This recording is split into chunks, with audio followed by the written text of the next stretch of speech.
The story kicks off in a peaceful traditional temple. Fierce-looking statues stand guard, setting a quiet and spiritual tone before all the chaos eventually breaks loose in Kim Dan's life. Meet our boy Kim Dan. He's standing before a massive guardian statue with a baseball bat slung over his shoulder.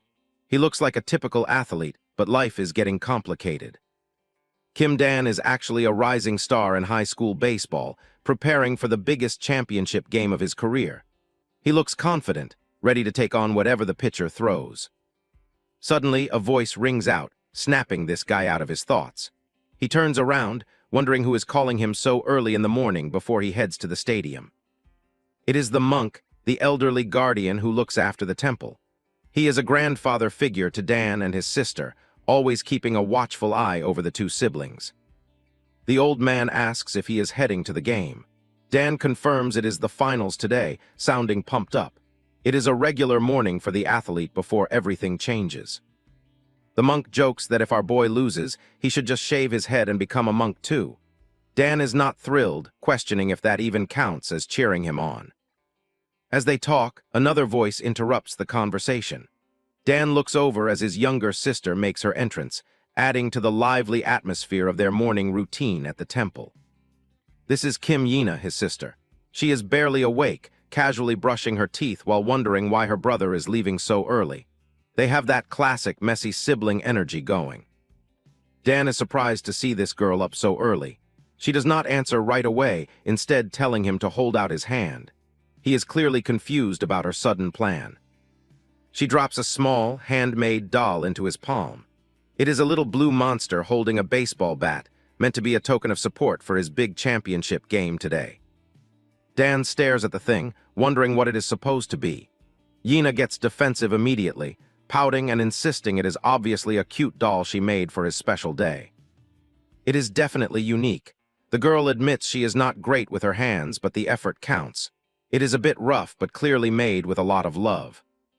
Yina tells him to just think of it as a lucky charm. Dan looks at the little blue guy, probably wondering if this weird monster is actually going to help him. Our boy asks if she really made this herself.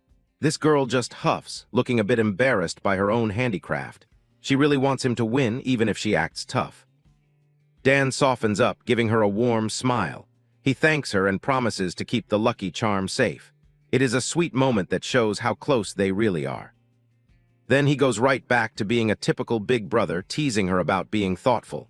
He aggressively rubs her head, laughing while she complains about her messy hair. Typical siblings.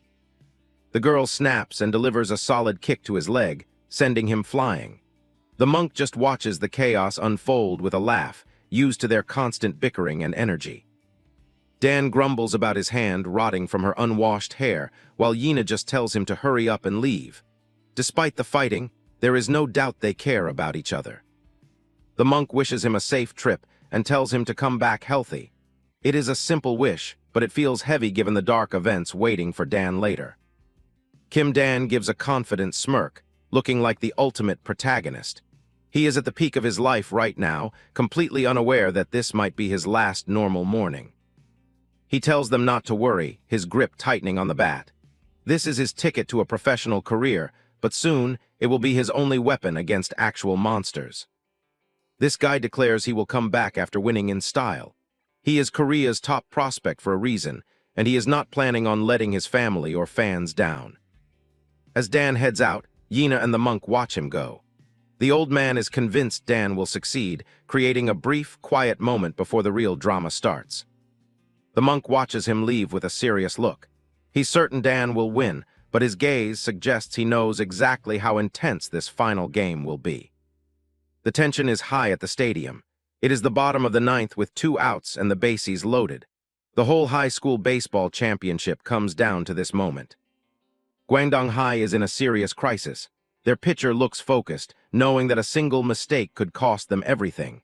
The crowd is silent, waiting to see if they can overcome this. Stepping up to the plate is none other than Kim Dan. This guy is the one everyone came to see, and now he is in the perfect position to become a legend. Our boy is being called the best prospect in all of Korea. He looks calm and collected, holding his bat with a grip that says he is ready to end this. The pitcher begins his windup, and the world seems to slow down. Every eye in the stadium is glued to that ball as the final showdown of the championship officially begins. It is a battle of nerves. The pitcher is sweating, but Dan just gives a confident smirk. He is totally in the zone, practically reading the other guy like an open book. There it is, the first pitch. The ball flies toward the plate like a bullet. Everything depends on how our star player reacts in the next split second of this intense matchup. The ball streaks across the field, a white blur of pure power. It is a perfect pitch designed to catch anyone off guard, but Dan is not just anyone. This guy swings with everything he has. The form is perfect, the timing is impeccable, and the power behind the hit is enough to make the entire stadium hold its collective breath. That sound, a sharp, perfect crack that echoes throughout the entire arena. You do not even need to see the result to know that our boy just connected perfectly with the ball.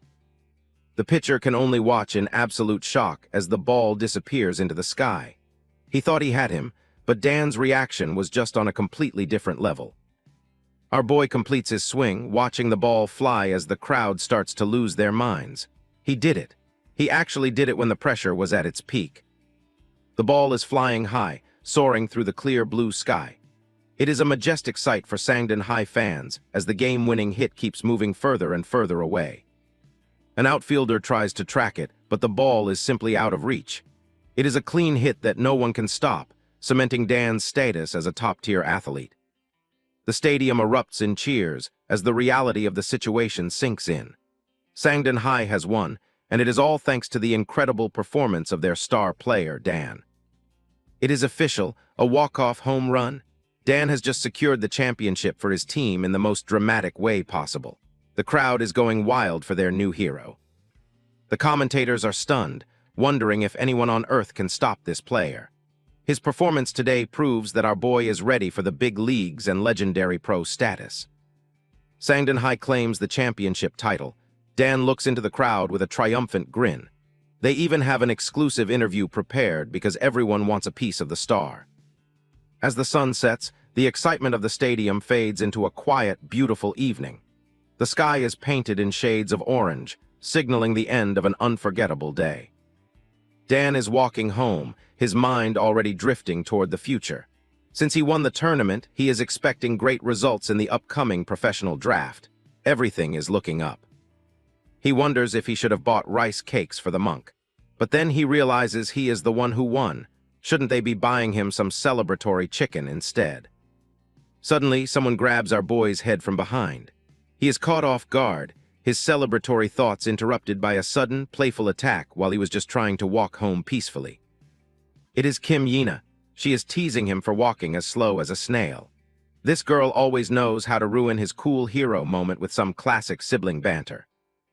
Dan warns her to watch it, but Yina just sticks her tongue out. She even threatens to tell the monk on him if he fights back. Typical sibling chaos, honestly. Our boy asks if she even washed her hair today, making her snap instantly. Their bickering follows them all the way home as the sun begins to dip below the horizon. The sun is setting as Kim Dan and his sister walk back up the long stone stairs toward the temple. It has been a long day, and our boy is exhausted. Kim Yina mentions that they actually aired his baseball game during class today. She claims the whole school went crazy when he hit that spectacular walk-off home run to win. Of course they did. Dan laughs, totally leaning into his new hero status. He jokes that a genius like himself appearing only happens once in a lifetime in Korea. This girl just smirks and winks, claiming his victory was all thanks to that lucky charm she gave him. She is definitely not letting him take all the credit today. Dan just gives her a deadpan look, telling her to stop bringing him weird stuff next time. He is clearly not convinced that a tiny doll actually won him the game. Our boy is starving and wants to hurry home for dinner. Since he won the game, he declares that his sister should be the one doing all the dishes tonight. He opens the temple door with a bright smile, shouting that he is back. He expects a warm welcome and a celebratory meal, but the silence is the first warning sign. The atmosphere shifts instantly. Dan finds the monk lying motionless on the floor, while a mysterious, armored figure in a red cloak stands silently over his unconscious body. The sight is terrifying. The elderly man is not moving at all, looking completely defenseless. It is a nightmare scenario for the star athlete who just wanted a quiet homecoming. This intruder does not move or say a word at first. Hidden beneath that heavy red hood, he looks like a warrior from another world, cold and completely out of place. Dan freezes in his tracks, his heart sinking. Behind him, Kim Yina is confused, asking why they are just standing there instead of going inside to see their guardian. Then this girl sees it too. Her eyes widen in pure shock as the reality of the situation hits her. The peaceful morning they shared feels like 1,000,000 years ago. Dan screams out for the monk, his voice cracking with fear. The armored stranger remains motionless, creating a chilling contrast to the frantic desperation of the two siblings at the door. Our boy is trembling, his mind racing to make sense of what is happening. He was just a baseball player 10 minutes ago, but now everything he loves is in danger. The intruder finally speaks, his voice low and cryptic. He claims that none of this has anything to do with him, which only makes the whole situation even more terrifying. A single red eye glows from beneath the shadow of the hood. It is a gaze filled with an intense, otherworldly power that leaves Dan completely paralyzed with pure dread. Adrenaline kicks in. Dan swings his baseball bat with the same force he used for that home run, desperate to protect his sister and confront this dangerous, mysterious intruder. But this guy does not even flinch. He is on a completely different level of strength, and Dan's athletic skill means absolutely nothing against someone who looks built for war. Realizing he cannot win this, Dan shouts for his sister to run away as fast as she can. He is ready to stall for time, even if it means dying. This girl is terrified, sobbing as she asks what will happen to her brother. She does not want to leave him behind, even though staying is incredibly dangerous right now. Dan screams for her to hurry, his face contorted in desperation. He knows he cannot protect her if she stays, and every second counts in this terrifying struggle. Yina finally listens and bolts, running out of the temple into the dark. Dan stands his ground, gripping his bat as he prepares to face the mysterious armored warrior alone. Our boy stares at the stranger, wondering who this creep is and why they are targeting their temple. Everything he knew about his world is shattering in this single moment. Dan stares at the monk, struggling to process how such a legend could fall like this. It's a total gut punch, but he knows he can't afford to break down now. Our boy tightens his grip on the bat, forcing himself to stay focused. He has to pull it together and protect his family from whatever is lurking in the temple. First, I will subdue this guy. Dan grips his bat ready to take down the mysterious intruder. He is relying on his athletic instincts to handle this dangerous situation at the temple. Luckily, he does not seem to have a weapon. But something is very wrong with this guy. He is glitching in and out of reality like some kind of broken computer program. The stranger says he would like to explain everything, but he does not have much time left. Our boy is not in the mood for riddles while his guardian lies unconscious. I am sorry it has come to this. The armored man holds out a glowing yellow crystal. He looks regretful as if he is forced to do something he really hates. Dan's eyes widen as a strange light begins to fill the room. He has no idea what that crystal is, but he can feel that something big is about to happen. Suddenly, out of nowhere, he lunged at him with terrifying speed. A look of pure terror filled Dan's face.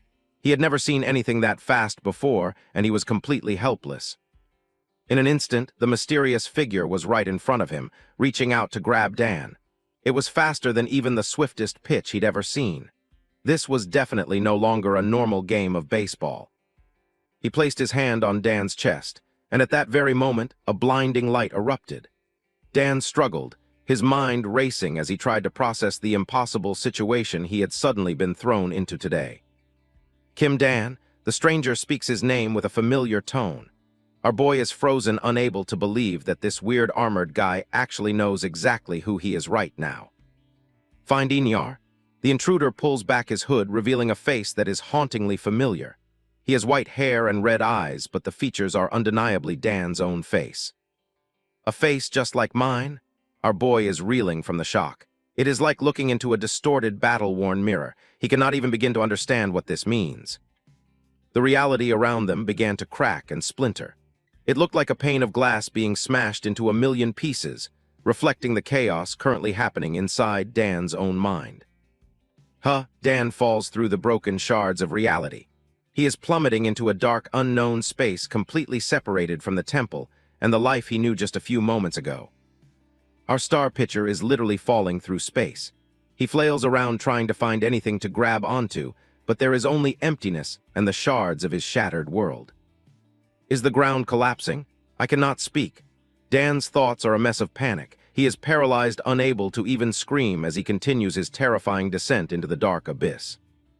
My consciousness? Damn it. Dan feels his senses fading as he falls deeper.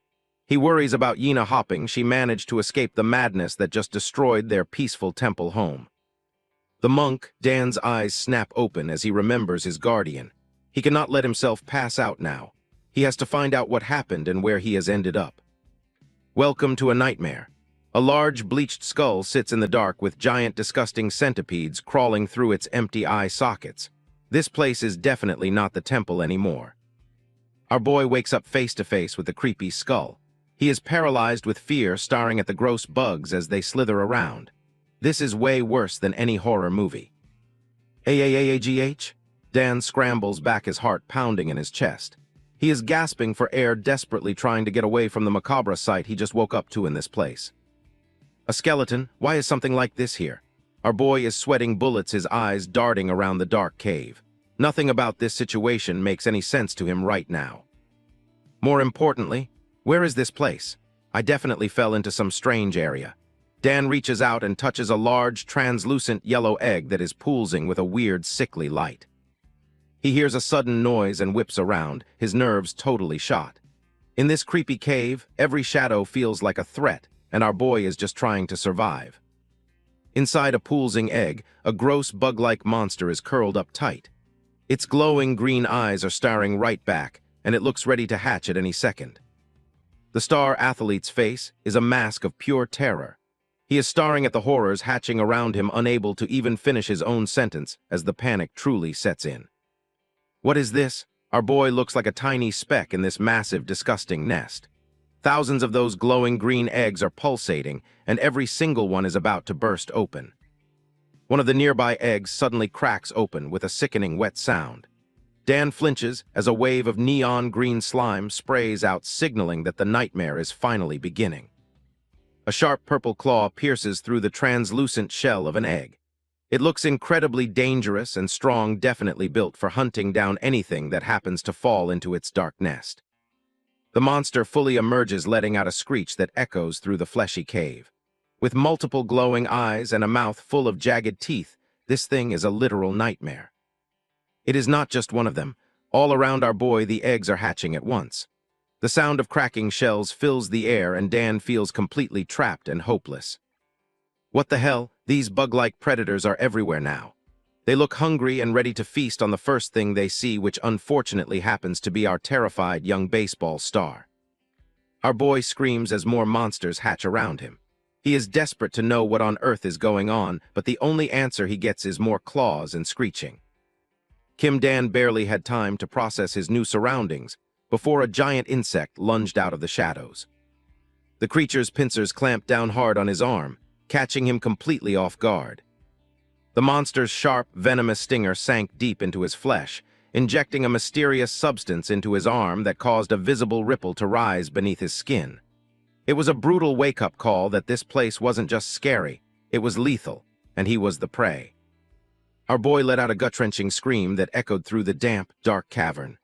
The pain was unlike anything he'd ever felt on the baseball field, raw and absolutely terrifying. With a burst of desperate energy, Dan managed to shove the screeching monster away. It skidded across the cave floor, hissing as it prepared to lunge at him once again. He clutched his wounded arm, watching in horror as dark veins began to spread from the bite. It felt like liquid fire was coursing through his blood, making his head spin. As he struggled to his feet, Dan realized the nightmare was just beginning. There weren't just a few bugs. The entire cave was crawling with these things, and he was surrounded. Just then, a glint of wood caught his eye. His trusted baseball bat had fallen right beside him in the abyss. It was the only familiar thing in this hellish place. This guy didn't hesitate for a second. He lunged forward, fingers curling around the grip of his bat with a white-knuckled intensity. It was time to stop being the victim. Dan swung with everything he had, the heavy wood connecting with a sickening crunch. The insect monster didn't stand a chance against a walk-off, home-run swing like that. But the victory was short-lived. Our boy gritted his teeth, looking at the endless swarm approaching from every corner. No matter how good he was, he couldn't fight them all. Realizing he was outmatched, he made a split-second decision to run. Staying here meant certain death, so he started looking for any path that didn't lead straight into a hive. Kim Dan bolted into the darkness, his heart hammering against his ribs like a trapped bird. Every breath was a struggle as he pushed his body to its absolute limit. The sounds of scurrying legs filled the air behind him, getting closer and closer. This guy didn't dare look back, knowing that even a single trip would be his end. He sprinted through the jagged tunnels, his mind racing with a million questions. Where was he? How did he get here? And most importantly, would he ever see home again? Our boy frantically scanned his surroundings, looking for any crevice or hole to hide in. But the walls were slick and bare, offering no sanctuary from the hungry swarm behind. The creatures were relentless, their chittering echoing off the stones like a chorus of death. They were faster than they looked, closing the gap with terrifying speed and precision. Ahead, the tunnel opened up into a massive chamber, but it offered no safety. Thousands of those purple nightmares were waiting, turning the entire cavern into a sea of monsters. His shoes skidded on the uneven ground as he pushed himself even harder. Every muscle in his legs screamed in protest, but the fear of being eaten alive kept him moving. Kim Dan suddenly skidded to a halt, his eyes widening in total disbelief. He had reached the end of the tunnel, but what lay ahead was even more shocking than before. He stood on the edge of a massive cliff, overlooking a giant, glowing blue lake deep within the earth. It was beautiful and haunting, a stark contrast to the rot behind. With the monsters closing in, our boy realized he was trapped between a vertical drop and a slow, painful death. The lead insect reached the ledge, ready to finish the job. Kim Dan looked back one last time, his face pale with sweat and exhaustion. There was no going back now. The choice was made for him by the hissing swarm. Armed with nothing but his bat and his will to live, he faced the edge. The chittering grew deafening as the monsters lunged, their pincers snapping at the empty air. "Ah, screw it," Kim Dan yelled, deciding the lake was better than being bug food. Our boy took a flying leap, choosing the dark depths over the certain death behind him. He hit the icy water with a massive splash, the impact knocking the wind right out of him. Everything went silent as he sank deep into the cold, glowing blue. The insect swarm halted at the edge of the glowing lake, chittering in frustration. It seemed they had a natural aversion to the water, giving Dan a much-needed moment to breathe. Kim Dan looked back at the shore, letting out a sigh of relief as he saw the monsters keeping their distance. For now, the deep blue water was his only sanctuary. But the silence didn't last long. Ripples began to form around him, and a dark shadow moved beneath the surface. Something else was lurking in the depths of this lake. Suddenly, slimy, gray appendages latched onto our boy's legs, pulling him down. These weren't just leeches. They were massive, blood-sucking parasites that had found a fresh meal in the water. He thrashed in the water, desperately trying to find a way to escape while his hand gripped the bat. The weight of the parasites was threatening to pull him under completely. Our boy scrambled back onto a nearby rock, frantically shaking his legs to dislodge the leeches. One of the mouth-filled monsters lunged at him, snapping its circular teeth in the air. A discarded leech wriggled on the stone, its body twisting in a grotesque display. Even out of the water, these things were persistent nightmares that refused to die easily. "Damn it, there are monsters everywhere," he growled, teeth bared in frustration. Everywhere he turned, this hellish cave had something new and terrifying waiting to tear him apart from limb to limb. Exhaustion finally hit him like a freight train. He slumped against the cold stone, panting heavily as he noticed something small and blue lying on the ground next to him. His hand reached out, trembling slightly as he brushed the dirt off the object. It was a familiar sight that felt completely out of place in this subterranean nightmare. Kim Dan picked up the small doll, his eyes softening for a brief second. It was the lucky charm his sister had given him earlier, a tiny reminder of the world he'd lost. He stared at the blue monster doll, wondering how it had ended up in his pocket. Was it really just luck, or was there something more to this handmade gift from Yina? His expression darkened as the reality of his situation set in. He was lost in a world of monsters, and everyone he cared about was back at the temple in danger. Memories of Yina's playful wink flashed through his mind, her sass and energy feeling like a lifetime ago. He couldn't help but worry about what would happen if he never returned. He pictured the monk and Yina back at the temple, their peaceful life shattered by the intruder. The thought of them being hurt sent a wave of guilt through his chest. Then there was that guy, the doppelganger with the red hood and white hair. Who was he? Why did he look exactly like Dan, and what did he want with the temple? Kim Dan squeezed his eyes shut, trying to drown out the negative thoughts. He couldn't afford to break down now. Spiraling into despair would only lead to a quick death down here. "Get it together, Kim Dan," he muttered to himself, his gaze sharpening with newfound resolve. Freaking out wouldn't solve anything, but taking action just might get him out of this hellhole. He gripped his baseball bat with both hands, the familiar weight giving him a small sense of confidence. He stood up slowly, prepared to face whatever was hiding in the dark. Little did he know, something far bigger was watching him from above. A massive, multi-eyed beast loomed in the shadows, its jagged teeth dripping with a thick, glowing green slime. A drop of foul-smelling slime landed right on his baseball bat, making him freeze in his tracks. Our boy slowly looked up, his heart sinking as he realized the true danger. The stalker beast descended from the ceiling, its massive frame filling the entire tunnel. It let out a low, guttural growl that vibrated through the very bones of Dan's chest. Our boy stood frozen, his eyes wide with pure terror as he stared into the creature's gaping maw. This wasn't just a bug, it was an apex predator designed for the hunt. Suddenly the beast lunged with crazy speed, its claws nearly shredding him. Kim Dan barely dove out of the way, narrowly avoiding those massive talons as they tore through the air. Our boy skidded across the dirt, scrambling back to his feet while gasping for air. He clutched his baseball bat, realizing he was in for the fight of his life. Kim Dan barely had time to catch his breath before the monster lunged at him again. This massive, armored beast was far bigger and deadlier than the bugs he'd faced just moments ago. Realizing he was outmatched, our boy didn't waste a second. He knew his baseball bat wouldn't do much against this behemoth, so he prepared to bolt for his life. This guy's heart was hammering against his ribs as he scanned the cavern for an exit. Sweat poured down his face, and his lungs burned with every frantic breath he took. His eyes locked onto a dark opening at the end of the rocky ledge. It was a long shot, but that tunnel was his only chance of escaping the predator's reach. With a sudden burst of speed, he launched himself toward the exit. His shoes skidded on the jagged stones as the massive creature behind him let out a bone-chilling screech. The stalker beast was fast, its many legs clicking against the rock with terrifying precision. Every time Dan looked back, the monster's gaping maw was getting closer and closer. He dove into a narrow passageway, the walls closing in on both sides.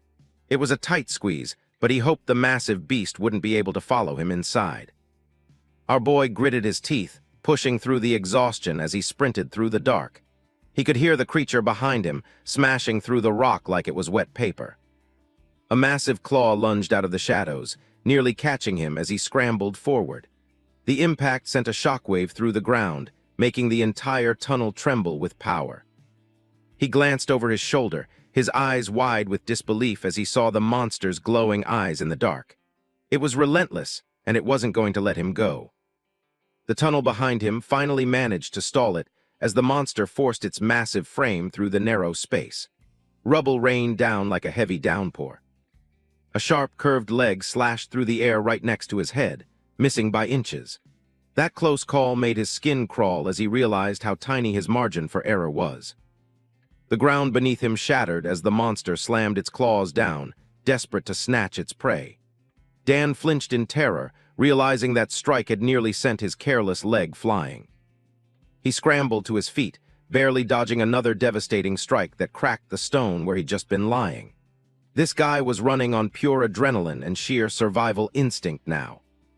The monster loomed over him, its multiple eyes reflecting the dim light of the cave. For a split second, Kim Dan stared death in the face, his body trembling with fear. Finally, the narrow crevice proved its worth. After a while of fruitless prodding, the monster turned its back and left Dan behind. The sounds of the chase finally began to fade, replaced by a heavy, eerie silence.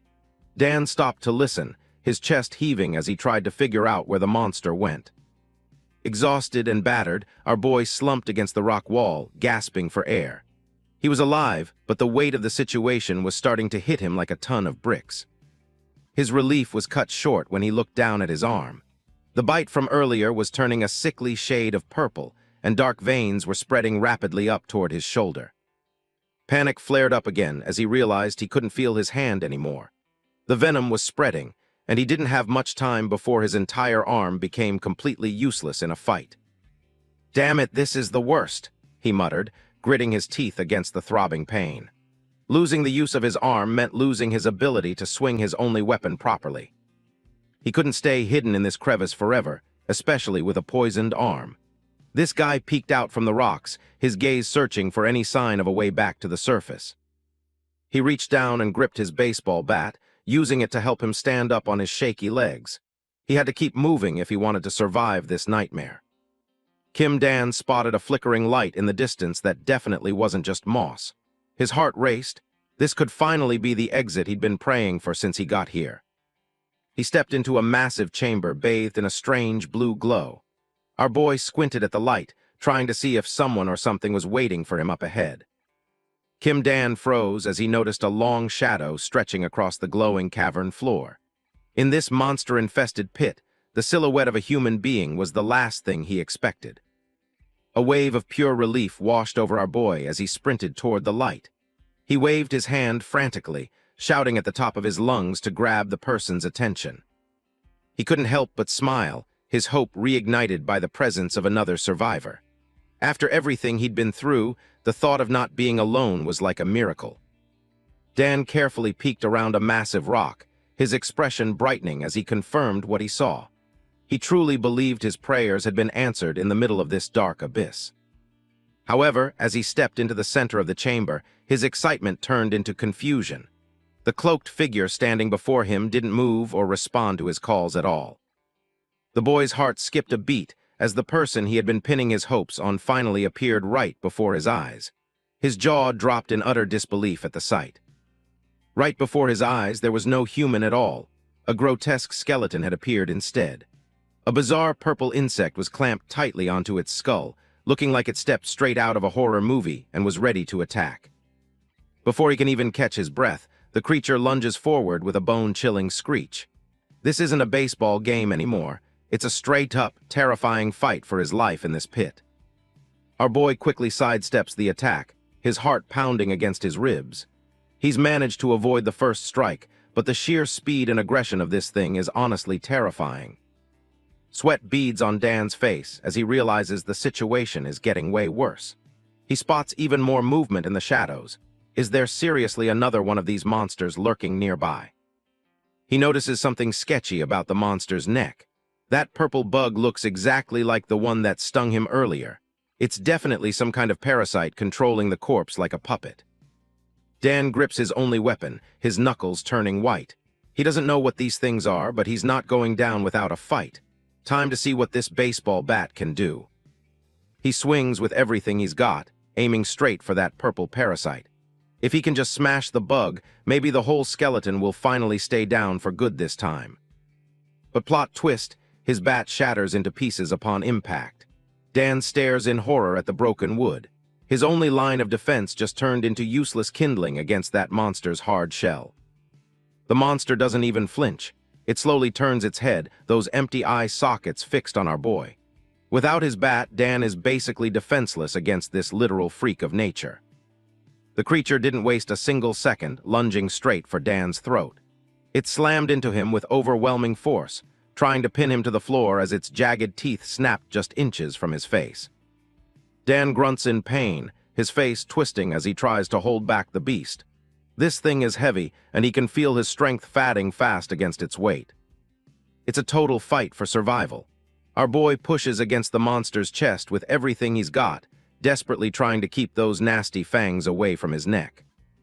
Finally, he managed to shove it off. Our boy was exhausted, but he couldn't stop moving for even a single second if he wanted to keep his life. The purple parasite on the creature's head twitches, looking like it's enjoying the hunt. It's clear this bug is the one calling the shots, controlling every move of its skeletal host. The monster stood back up and lunged at Kim Dan once again. Our boy was backed into a corner and his bat was gone, but the look in his eyes showed he wasn't ready to give up just yet. He had been worn down far too much. This time he couldn't dodge that frantic lunge, and the monster pinned him down once again. Dan's eyes widened in horror as he felt the 1,000-pound weight of the skeleton crushing him against the cold, hard cave floor.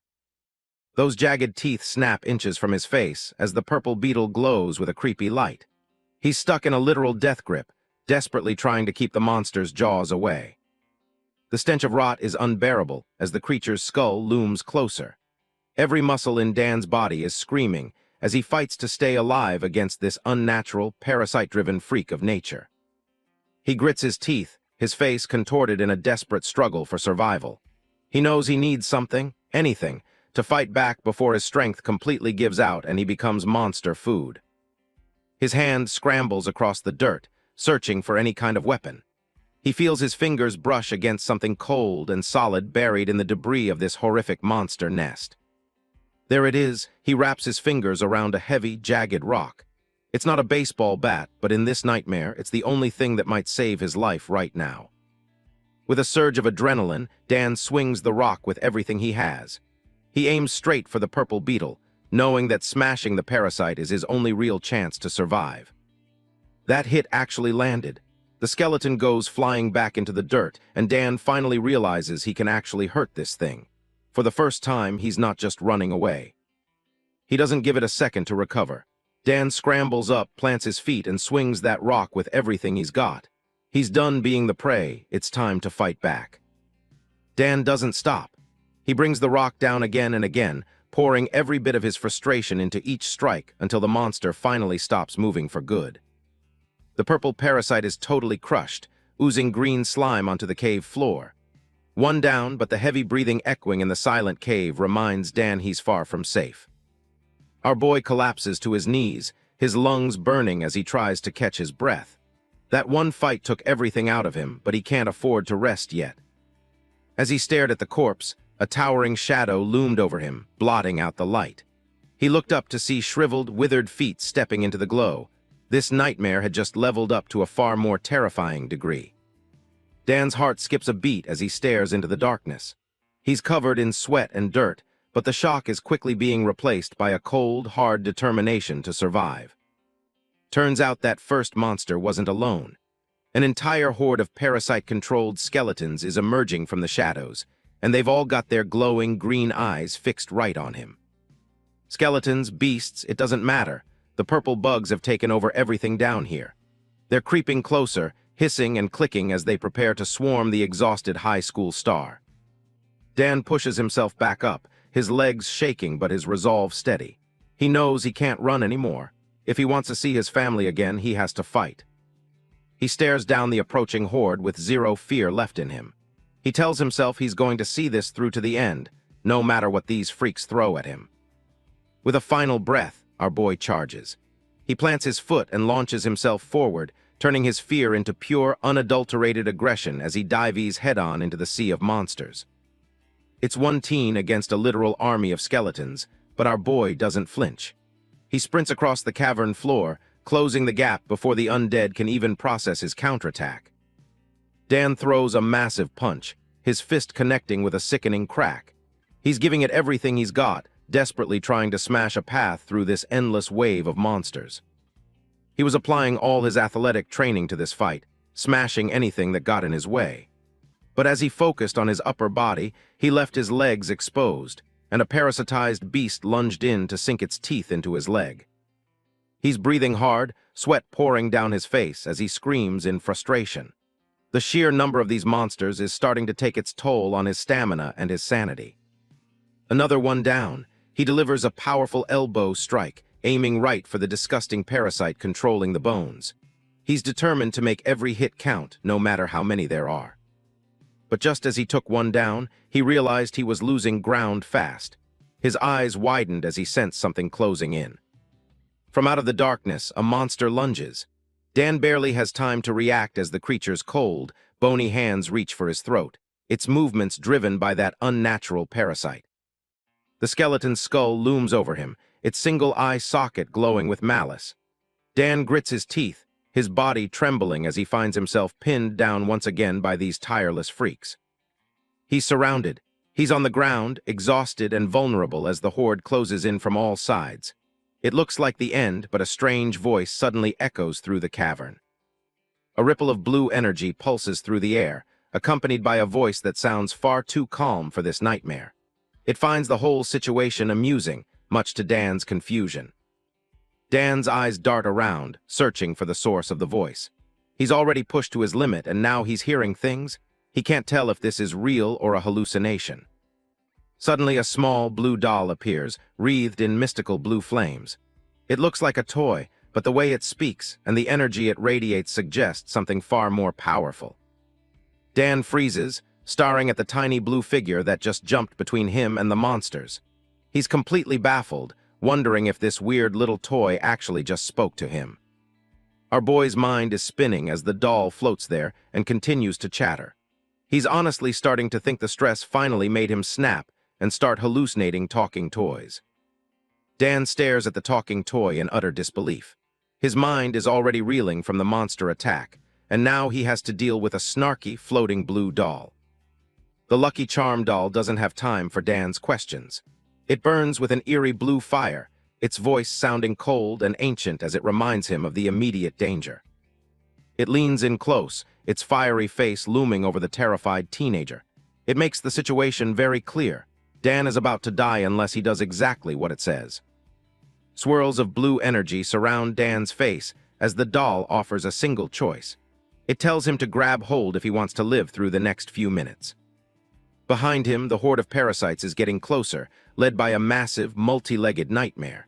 Dan's time is running out, and the floating doll is his only possible escape. Grab hold of me? The doll's command echoes in his mind with overwhelming force. It's a desperate gamble, but looking at those glowing eyes, Dan realizes he doesn't have any other options left. From a distance, the scene is hopeless. A lone human boy is about to be devoured by a swarm of undead horrors, with only a small spark of blue light nearby. The monsters don't wait for him to decide.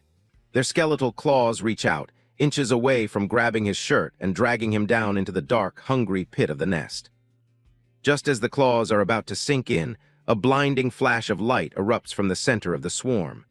The sheer power of the doll finally begins to manifest. Dan was snatched up in an instant, swept into a surge of intense green energy.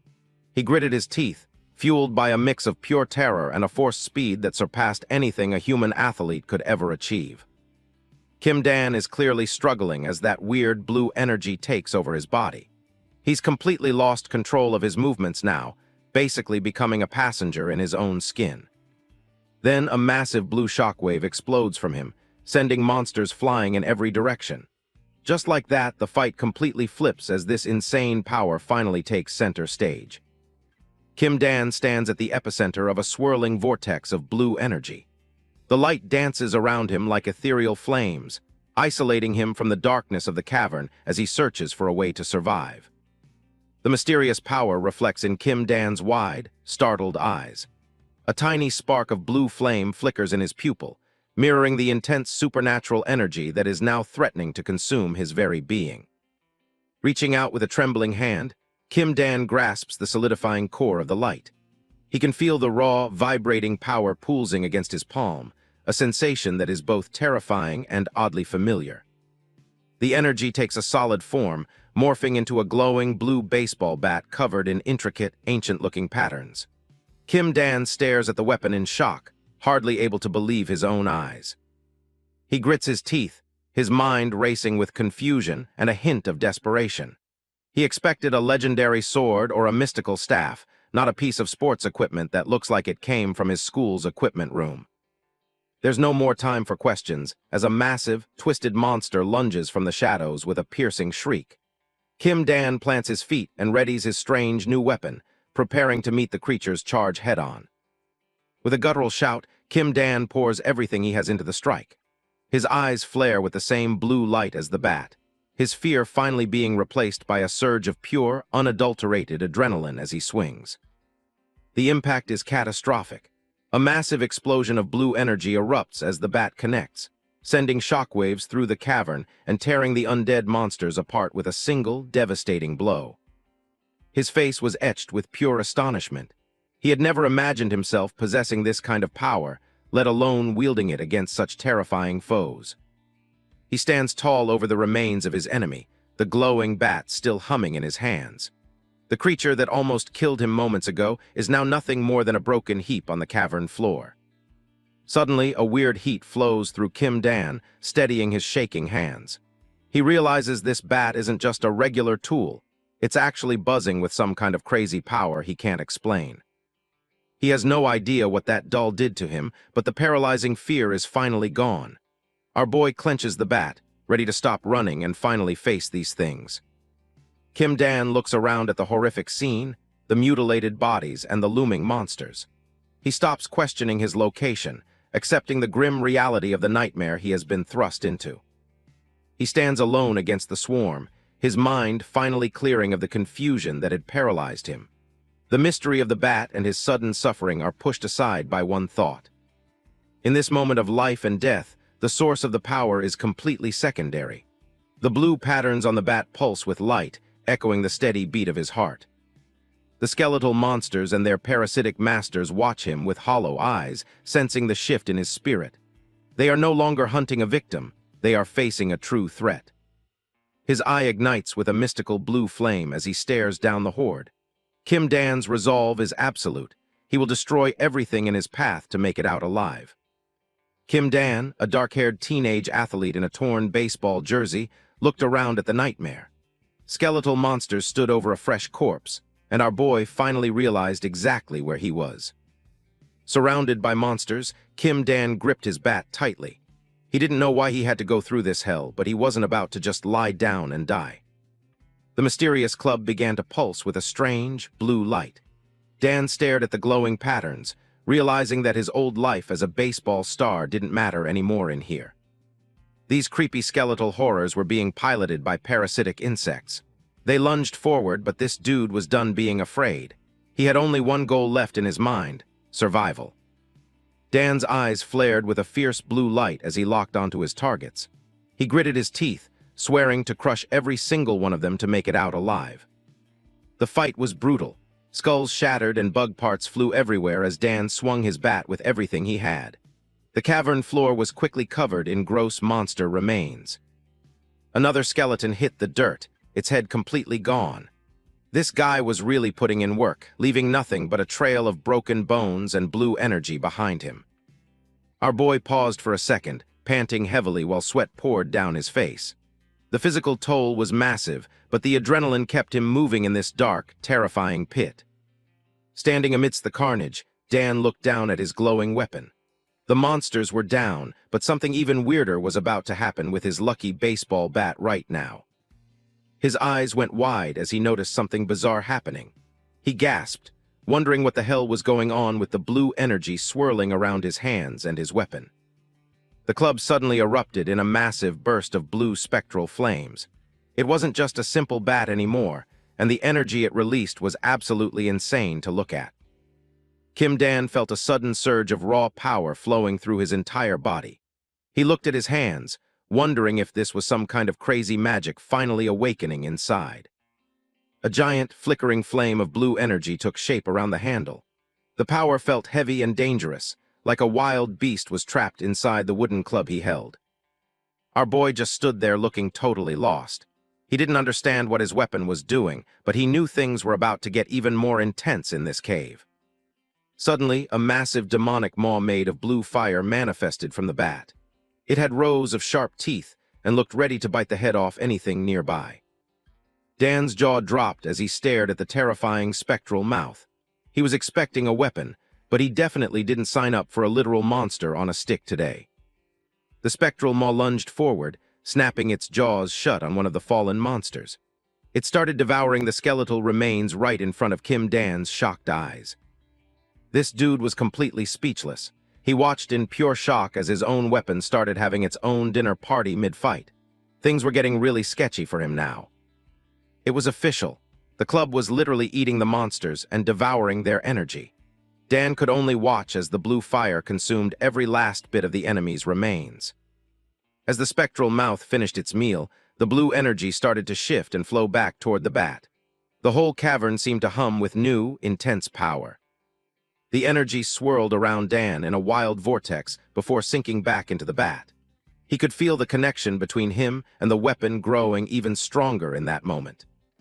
The blue flames finally settled down, leaving the club looking more ornate than before. Dan gripped it, feeling the weight and power radiating from the glowing wooden surface. Our boy stared at the bat, breathing hard as he realized it had returned to its normal shape. He was totally confused by what just happened in this dark cave.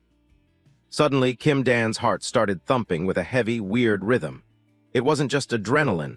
Something inside him was actually shifting, almost like he was finally syncing up with his weapon. He gritted his teeth as a sharp jolt of energy shot through his entire body. This guy was taking in all that power, but the sudden boost was clearly pushing him way past his limit. Kim Dan, a dark-haired teenager in a torn baseball jersey, collapsed onto the floor, coughing as the intense power from the battle finally subsided. His body felt totally wrecked. Our boy clutched his chest, wondering what was causing this sudden stabbing pain. He was alive, but the cost of using that strange power seemed way too high. His eyes widened in pure shock as he felt a strange sensation crawling over his skin. Something was happening to his body, and it wasn't just the pain anymore. Dan stared at the deep wound on his arm, watching in disbelief as blue spectral energy began to stitch his flesh back together. It was actually healing him right now. It wasn't just his arm, either. Every single scratch and bruise on Dan's body started to vanish as that mysterious energy worked its magic, leaving his skin completely unscarred. The teen sat back on his heels, staring at his perfectly healed hands. He realized in an instant that the club wasn't just a weapon, it was keeping him alive. A strange warmth spread through his limbs, making him feel even stronger than before. Dan wondered if this constant evolution was another one of the baseball bat's hidden powers. Gripping his bat tightly, Dan felt a spark of hope for the first time. With this kind of incredible power backing him up, he might actually survive this nightmare. But just as he started to feel confident, a new problem hit him like a freight train. He paused, a single drop of sweat rolling down his tense face. A loud, echoing growl came from Dan's stomach, reminding him that he hadn't eaten in forever. Survival wasn't just about fighting monsters. He needed fuel to keep going. Our boy looked absolutely miserable, his face pale from exhaustion. He was starving, and the crushing hunger was starting to hurt just as much as any monster's claws. In the darkness of the cavern, a cluster of glowing blue mushrooms caught his eye. They looked pretty sketchy, but they were the only things even remotely edible nearby. Dan narrowed his eyes, staring intently at the pulsing fungi. He was desperate, but he knew that eating the wrong thing down here could be a fatal mistake. He looked closer at the mushrooms, trying to convince himself it was a good idea. In a place this messed up, he figured this was probably the best meal he'd find. Sitting alone in the dark, Dan hesitated. The glowing blue light was a warning sign in nature, and he really didn't want to die from a bad mushroom trip. Sitting alone in the dark, Dan hesitated. The glowing blue light was a warning sign in nature, and he really didn't want to die from a bad mushroom trip. Finally, the hunger became too much to bear. Dan gritted his teeth, his face twisted in a mix of desperation and resolve as he reached for the glowing plants. Our boy just went for it, stuffing his face with the glowing mushrooms. He decided he'd rather take the risk of poison than slowly starve to death in the dark. Cheeks bulging, he chewed as fast as he could. It was gross to think about, but his survival instinct was way stronger than his common sense at this point. Suddenly, Dan's eyes popped nearly out of his head and he made a choked sound. He froze mid-chew, looking like he'd just realized something absolutely shocking about the flavor. Plot twist, they were actually delicious. The gamble paid off big time, and Dan felt a wave of relief wash over him as the hunger finally started to fade away. Feeling his strength returning, Dan sat back and enjoyed his weird cavern buffet. At least he wouldn't be dying of hunger today, even if his diet was pretty questionable. Next up was thirst. Dan found a nearby pool of water and reached in, ignoring the leeches swimming around. It was disgusting, but he had to stay hydrated. Kim Dan pulled out a wriggling leech, staring at it with a totally unhinged look.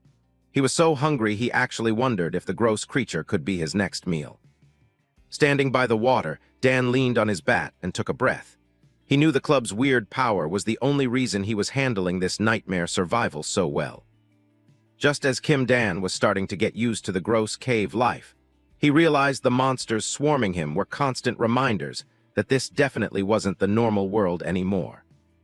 These fishy-looking creeps were actually being piloted by parasitic beetles attached to their heads. Seeing these things crawl out of corpses was enough to make anyone want to lose their lunch. The insects seemed to control the dead bodies of other creatures down here. Our boy noticed they had hard shells, but their weak spots were surprisingly easy to target if you were fast. With a solid swing, Dan realized taking these monsters down wasn't as hard as it looked. He just had to aim for the right spot and let his muscles do the work. Of course, he knew all this was only possible because of his mysterious baseball club. Without that magical piece of wood, he probably would have been bug food within the first 10 minutes. Once the monsters were down, the bat's spectral maw would manifest and literally devour the remains. It was a terrifying sight, but Dan was getting used to his weapon's weird appetite. Every time the club finished eating, a surge of energy would flow back into Dan. His wounds would heal instantly, and he could feel himself growing faster and stronger with every kill. Our boy was slowly regaining his confidence and felt like he could actually survive this hellhole. At least, that was the plan until he encountered the real boss of the cavern. Countless dangers lurked in the dark, but the most terrifying of all was definitely this giant, multi-limbed beast. Dan froze in terror, realizing this thing was on a whole other level. Fortunately, the massive stalker beast only seemed to prowl near the central nest occasionally. For now, it was leaving Dan alone, but he knew he couldn't stay hidden in here forever. Dan wandered the cavern for what felt like ages, always keeping a safe distance from that apex predator. He found a glowing pool of water, but he was still hopelessly lost. No matter where he searched, he just couldn't find an exit leading back to the surface. Eventually, he sat down in the quiet dark and came to one very stressful conclusion. The only exit was located on the opposite side of the nest area. This meant Dan would have to go right back to the place where he first started his journey. The real problem was that he'd have to pass through a field of poolsing yellow eggs. Even if he could handle the smaller monsters, the big guy was still a problem. Dan stared at the massive predator, wondering if he could really sneak past something so terrifying. One wrong move and he'd be nothing more than a midnight snack for the beast. He pulled out the lucky doll his sister had made for him. Looking at it, he wondered if he'd ever actually see his family again or if he was just dreaming. A wave of despair hit him as he realized he might be trapped in this lightless hell forever. The thought of never going home was almost more painful than the monsters. Dan thought back to the moment he fell into this nightmare. Everything felt like a blur, but he knew for a fact that he didn't just stumble into this pit by accident. He remembered the mysterious doppelganger with white hair and red eyes. That guy looked exactly like him and had told him to find something or other before disappearing into the shadows. Sweat dripped down Dan's face as he squeezed his eyes shut, trying to drown out the fear. He was reaching his breaking point, but he knew he couldn't give up now. Finally, he shook his head, realizing these dark thoughts weren't going to help him survive. If he wanted to see his family again, he had to stop mopping and start moving. With newfound resolve, Dan clenched his fist and swore he was getting out of this pit no matter what. He grabbed his bat and prepared for the most dangerous hike ever. He stepped forward, his heart pounding in his chest. Every footfall felt incredibly loud in the silence of the cave, and he hoped the giant monster wouldn't hear his approach. Kim Dan finally reached the nest entrance. The walls were covered in poolsing yellow eggs and thick webbing, marking the belly of the beast, and his only way to escape this mess. Creepy purple beetles crawled everywhere, their eyes glowing in the dim light. Dan stayed as still as possible, terrified that even a tiny vibration might wake up the entire swarm at once. Kim Dan scanned the dark cavern, letting out a small sigh of relief. He didn't see that giant beast anywhere, which was exactly the break he needed right now. Our boy began to sneak through the nest, moving as quietly as possible. He considered it a small mercy that he hadn't been spotted by any of the monsters yet. He watched the surrounding insects carefully, nodding that they didn't seem particularly agitated by his presence. As long as he kept his cool, he might actually make it through this. Dan's confidence was growing with every silent step he took. He gritted his teeth and told himself that he could definitely do this if he just stayed focused and calm.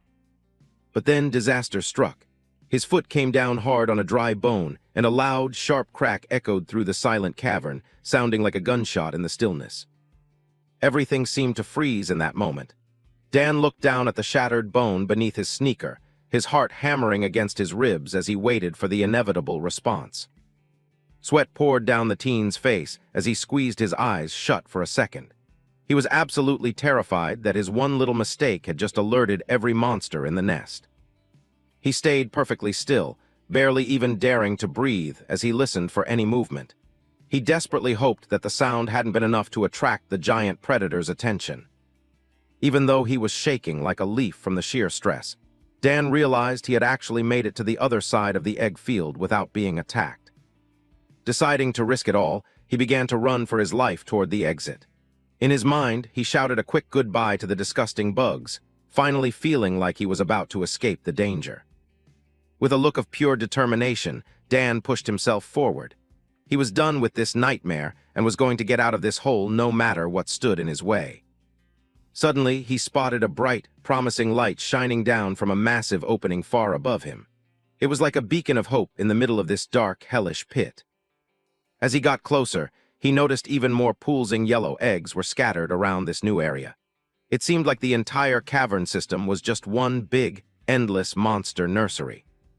His heart sank as he looked around, realizing there was no obvious path leading up to the surface. He started to worry that he'd finally reached a hopeless dead end. Dan stared up at the blinding light, convinced that it was coming from the outside world. He was so close to freedom that he could almost taste the fresh air. This dude started looking for a way to scale the rocky walls. He knew that if he could just climb up there somehow, he would finally be home and safe. He took a few cautious steps forward, his eyes never leaving the opening above. He was completely focused on his escape, which made him forget to watch his surroundings for a second. Suddenly, Dan felt a twitch right beneath his feet and froze dead in his tracks. His eyes widened as he realized something was dreadfully wrong with the silence surrounding him. A series of terrifying sounds echoed from the shadows, making his blood run cold. He slowly turned around, his face twisting in pure horror as he realized he wasn't alone. The overhead shot revealed that Dan had unconsciously crawled right onto the stalker beast without even realizing it, and up close, it was far more terrifying. The massive creature let out a piercing screech, looming over Dan like a living nightmare that refused to end. Not giving Kim Dan a single second to catch his breath, the behemoth lunged forward, its razor-sharp claws tearing through the air with a bone-chilling screech. The sheer speed of the attack turned the surrounding wind into a lethal blade, aiming straight for our boy's head. A massive impact rocked the entire cavern, as Dan managed to bring his bat up just in time to block the strike. However, the sheer force of the strike was too much, sending our boy tumbling backward across the cold, hard ground. He gritted his teeth, feeling the violent vibrations rattle through his entire body, leaving him completely numb. Blood trickled from his mouth as Dan struggled to catch his breath. He looked around, finally realizing just how deep into this horrific nightmare he had actually fallen. The giant thing loomed over him, its skeletal body looking even more terrifying in the shadows of the nest. It wasn't just a monster, it was a predator at home. The beast let out a deafening screech that echoed through the dark tunnels, making Dan's ears ring. It was a sound of pure hunger and ancient, crawling malice. Despite the pain, Kim Dan forced himself back up, gripping his glowing bat tightly. He knew if he stayed down for even a second, it would be his last. Suddenly, something changed in his eyes. His kinetic vision flared to life, letting him see the monster's tiny twitches as if the whole world had slowed down to a crawl. The giant thing lunged, but Dan was already moving. He swung with surgical precision, aiming for the weak points he could finally see thanks to his evolved sight. Yellow fluid sprayed as the bat connected again, making the creature shriek in agony. This thing was used to being the hunter, not the one getting absolutely wrecked. Dan's foot planted firmly on the stone, and he taunted the beast, asking how it liked that. He wasn't just surviving anymore, he was starting to take control.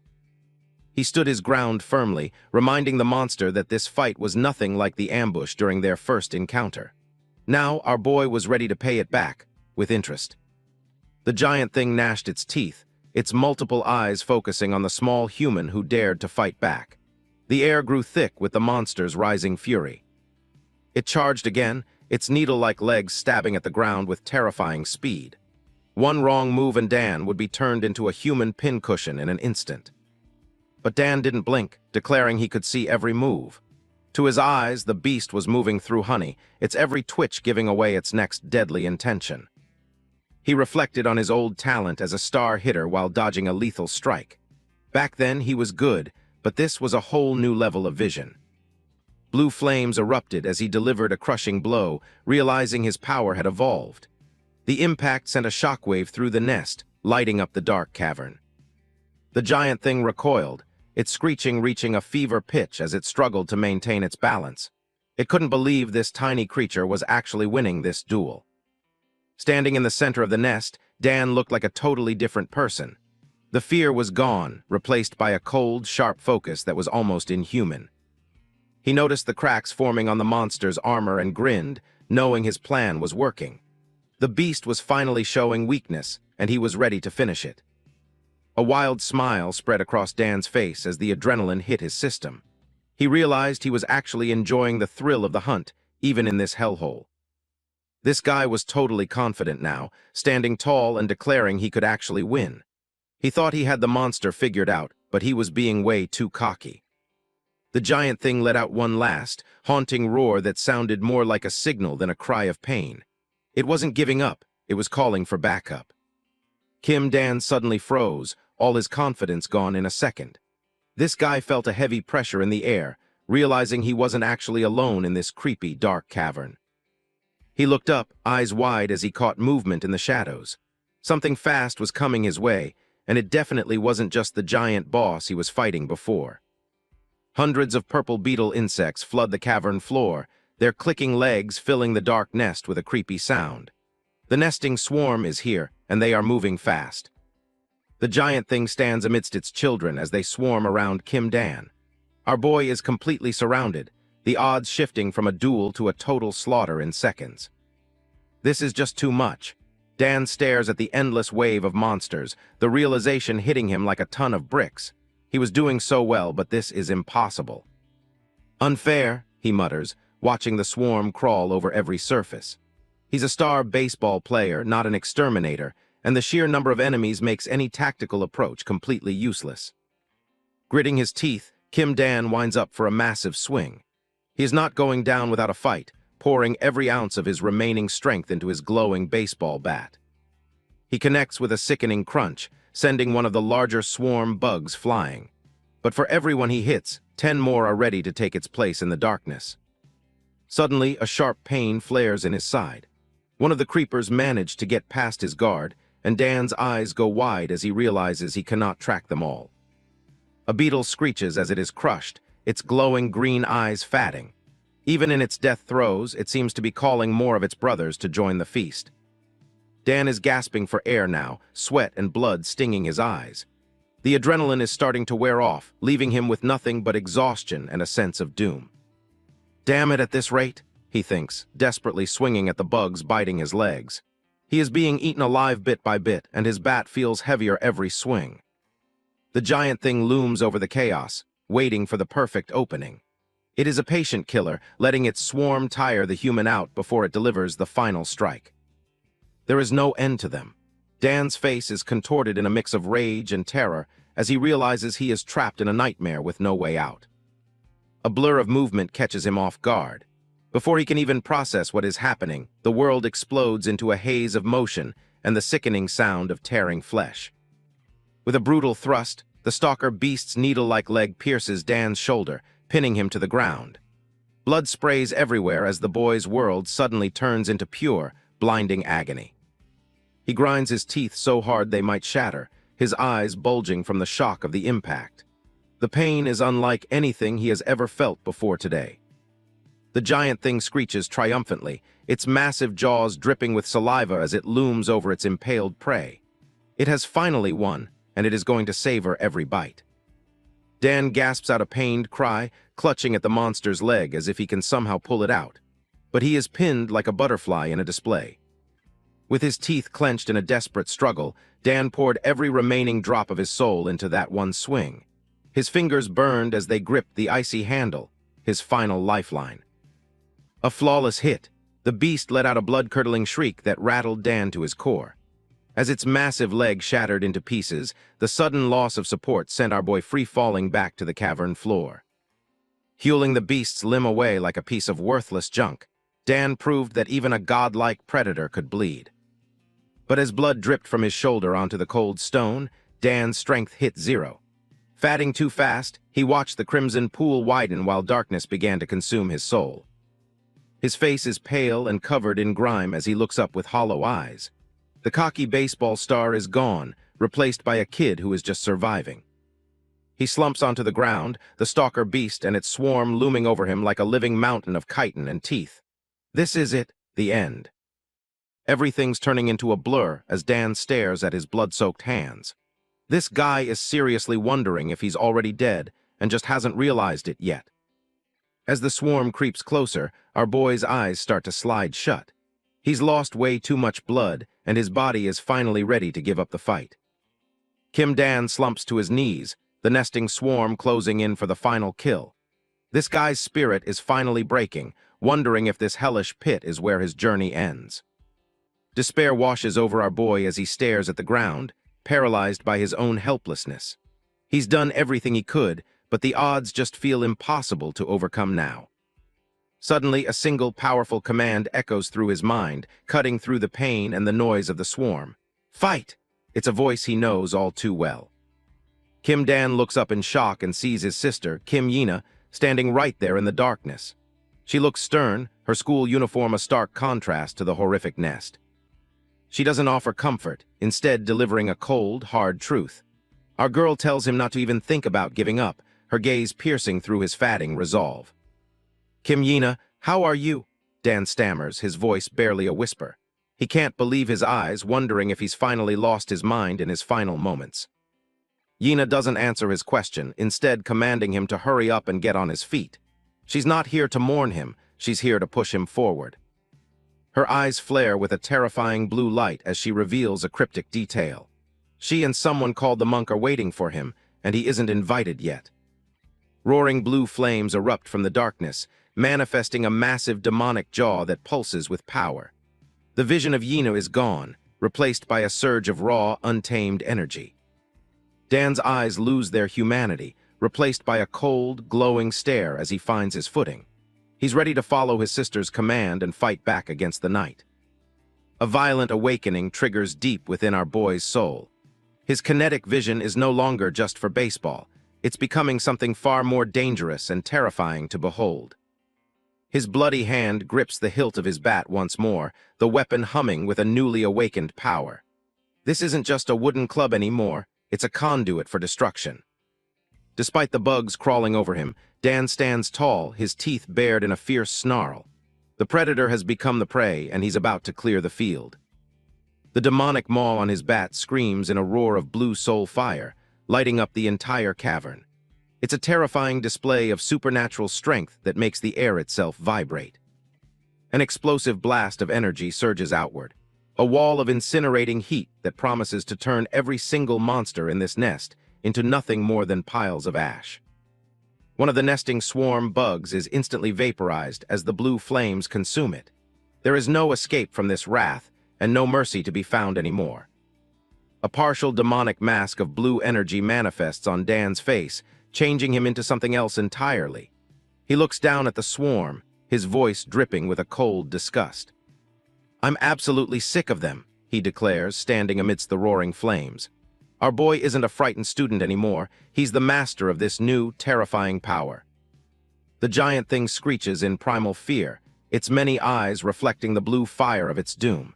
It realizes too late that it has awakened something it can't hope to control. With one explosive swing, Dan unleashes a massive arc of soul fire that tears through the air. The shockwave is so powerful it shakes the very foundations of the spider's nest. Swinging his bat high, he charged straight through the inferno, his mask glowing with an eerie intensity. He was a blue blur of destruction, moving faster than any of the monsters could ever hope to track.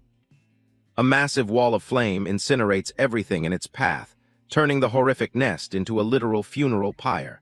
The swarm and the giant beast are being erased from existence. Severed limbs and charred remains fall from the ceiling as the dust begins to settle. The once deadly cavern is now silent, save for the crackling of the fatting blue flames. Dan stands in the middle of the crater, gasping for air. Our boy is covered in soot and blood, but he's still holding that bat like his life depends on it. As the mask fades away, Kim Dan just stares at his hands in total disbelief. He can't even process where that insane power came from or what just happened to him. The giant thing lies motionless on the cavern floor, its reign of terror over. Rocks begin to tumble from the ceiling as the nest starts to collapse around the victorious but exhausted Kim Dan. Kim Dan stares up at the light breaking through the ceiling, his mind reeling from the power he just unleashed. He stands amidst the rubble, wondering how he suddenly became so incredibly strong. Kim Dan finally sees a glimmer of hope. That blinding light at the end of the cave must be the way out of this literal hellhole he's been stuck in for days. Our boy is ready to leave. After everything he's faced, the thought of breathing fresh air and leaving these monsters behind is the only thing keeping him going right now. Suddenly, his bat begins to glow with that eerie blue flame again. It's a clear sign that the mysterious power within the wood is getting restless for another soul to consume. Kim Dan freezes, his eyes widening in shock. He wasn't expecting the power to act up now, especially when he was so close to finally reaching the surface and finding some safety. That massive spectral mouth manifests again, looming over him like a hungry ghost. That demonic maw instantly lunged forward to devour the boss's corpse, spraying green blood everywhere. Dan was totally grossed out by the sight, but he knew this morbid feeding cycle was the only thing keeping him alive. As the energy fades, he sighs in relief. No matter how many times he witnesses that terrifying transformation, he just can't get used to seeing a giant mouth sprout from his bat. Swirls of blue energy dance around him, feeling both powerful and incredibly draining. It's like the more he uses this power, the more it starts to feel like a part of him. Pain suddenly flares through his body, forcing him to his knees. He clutches his shoulder where that giant spider impaled him earlier, his breath hitching as the internal damage finally hits. Even though it wasn't his first time, Dan still watched in awe as the blue soul fire began to knit his flesh back together. The wound was closing right before his eyes, proving that this power was capable of more than just destruction. Healing is great and all, but the process hurts like absolute hell. Kim Dan collapses onto the cold cave floor, gritting his teeth as he tries to endure the agonizing sensation. He stares down at his battered clothes and shaking hands. This power is growing way too fast, and he knows deep down that it's on a completely different level than before. Our boy starts to put the pieces together. It seems like his strength spikes every time he faces a stronger opponent, making him wonder just how powerful he can actually become. He takes a moment to steady his breathing, his gaze sharpening with a mix of fear and resolve. He has to keep moving forward, regardless of the terrifying changes happening. Kim Dan stands up and heads toward the exit again. He has no idea what's waiting for him outside, but anything has to be better than rotting in this dark cave. With his bat slung over his shoulder, he steps into the light. He tells himself that with this new power, he'll manage to survive whatever comes next, no matter how sketchy. As his vision clears, his heart sinks. He was expecting trees or a city, but what he sees instead makes his blood run cold. This definitely wasn't part of the plan. It's a desert. A vast, sun-scorched wasteland of sand and rock stretches out as far as the eye can see. He's escaped the cave only to end up in another nightmare. He tries to stay positive, clenching his fist with a forced grin. A desert is rough, sure, but he figures it's still miles better than that damp cave he just left. But hours later, reality finally sets in. His legs buckle under the heat and exhaustion as he realizes just how unprepared he is for a trek across this desolate, burning landscape. Our boy drops to his knees, his spirit finally breaking. He realizes he couldn't have been more wrong about this place being an improvement. It's just a different kind of death. He trudges past the bleached skeletons of creatures that couldn't handle the heat. There's absolutely no food here, just endless sand and the mocking glare of the sun above him. To make matters worse, there isn't a single drop of water in sight. The ground is cracked and dry, mirroring the desperate thirst that's beginning to claw at his throat. Walking skeletons start crawling out of the sand, but Kim Dan doesn't even flinch. Right now, monsters are the least of his worries compared to the simple fact that he's starving to death. This guy looks completely wrecked, with sunken cheeks and glazed-over eyes. He's about to hit his limit, realizing that surviving the monsters doesn't matter if he just ends up starving alone. Kim Dan lies flat on his back, staring up at the empty sky. He mutters to himself that there isn't a single soul around, only those endless, terrifying monsters. This guy is totally losing hope, wondering if he's the last human left on Earth. The silence of the desert is deafening, making his situation feel even more desperate. Our boy slowly closes his eyes, just wanting the world to fade away. He whispers that he hopes when he opens them again, this whole nightmare was just a dream. Suddenly, a high-pitched voice rings out, shouting that there's actually a person out here. Kim Dan's eyes snap open in shock, his pupils dilated as he realizes he's not alone. A young girl with large fox ears, Chloe, peeks over at him with a curious grin. Behind her stands a silver-haired warrior, Aries, who warns her not to rush in. This little girl is clearly the bossy type, crossing her arms as she tells Aries that Kim Dan is definitely alive. She doesn't seem afraid of him or his state. Tears stream down Kim Dan's face as the reality of human contact finally hits him. Chloe looks a bit awkward, blunt as she tells him to please just stop crying. Aries stands back with a stoic expression while Chloe tries to explain herself. She seems a bit overwhelmed by how emotional this stranger is, stumbling over her words in confusion. Our boy is straight up bawling now, shouting that she's the first person he's actually been able to talk to. He's so relieved that he can finally communicate with someone. Chloe looks totally grossed out by his snotty face, calling him filthy with a grimace. Aries, being the mature one, suggests they should all just calm down and talk. This girl is quite the character, complaining about having to rest when they still have such a long way to go. She definitely has a lot of energy for someone traveling. Aries just sighs, reminding her that they can't exactly ignore someone in this state. He points out that she was the one who ran over here all excited anyway. Chloe shoots him a skeptical look, her fox ears twitching as she processes his words. She's clearly not used to being called out like that and doesn't look too happy. She eventually gives in, turning around with her massive backpack to lead the way. Aries follows close behind, looking amused by her stubbornness as they start to set up camp. They finally settle down by a campfire, a pot of something delicious smelling bubbling over the flames. Kim Dan sits across from them, looking like he's in a daze. This guy's eyes are literally glowing as he stares at the food, his hunger taking over. He looks completely intense, unable to look away from the meal being prepared.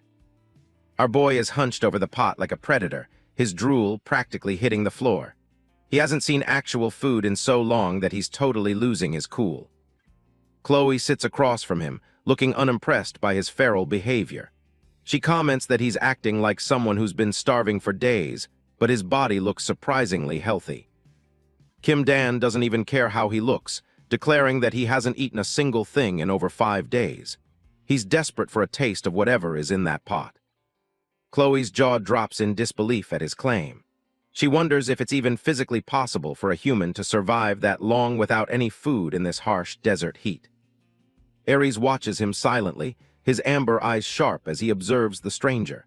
He's clearly trying to figure out how Kim Dan is still standing after such a long time. Clenching his fist, Kim Dan explains his theory about his survival. He thinks he managed to stay alive because he absorbed the energy of the monsters he killed along the way.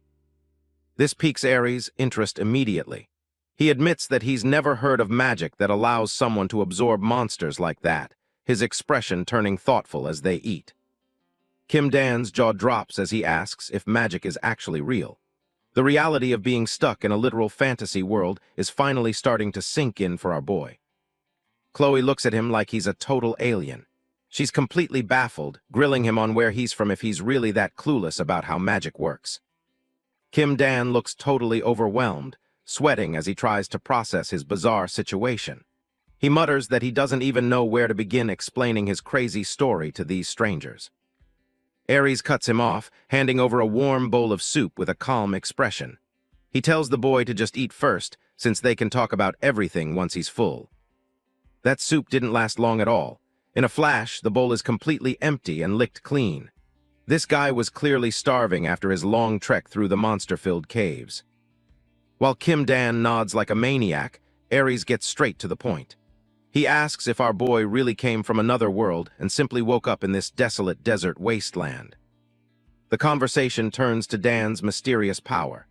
Aries notes how slaying monsters with that weird bat seems to heal his body and make him stronger, which is definitely a broken cheat code.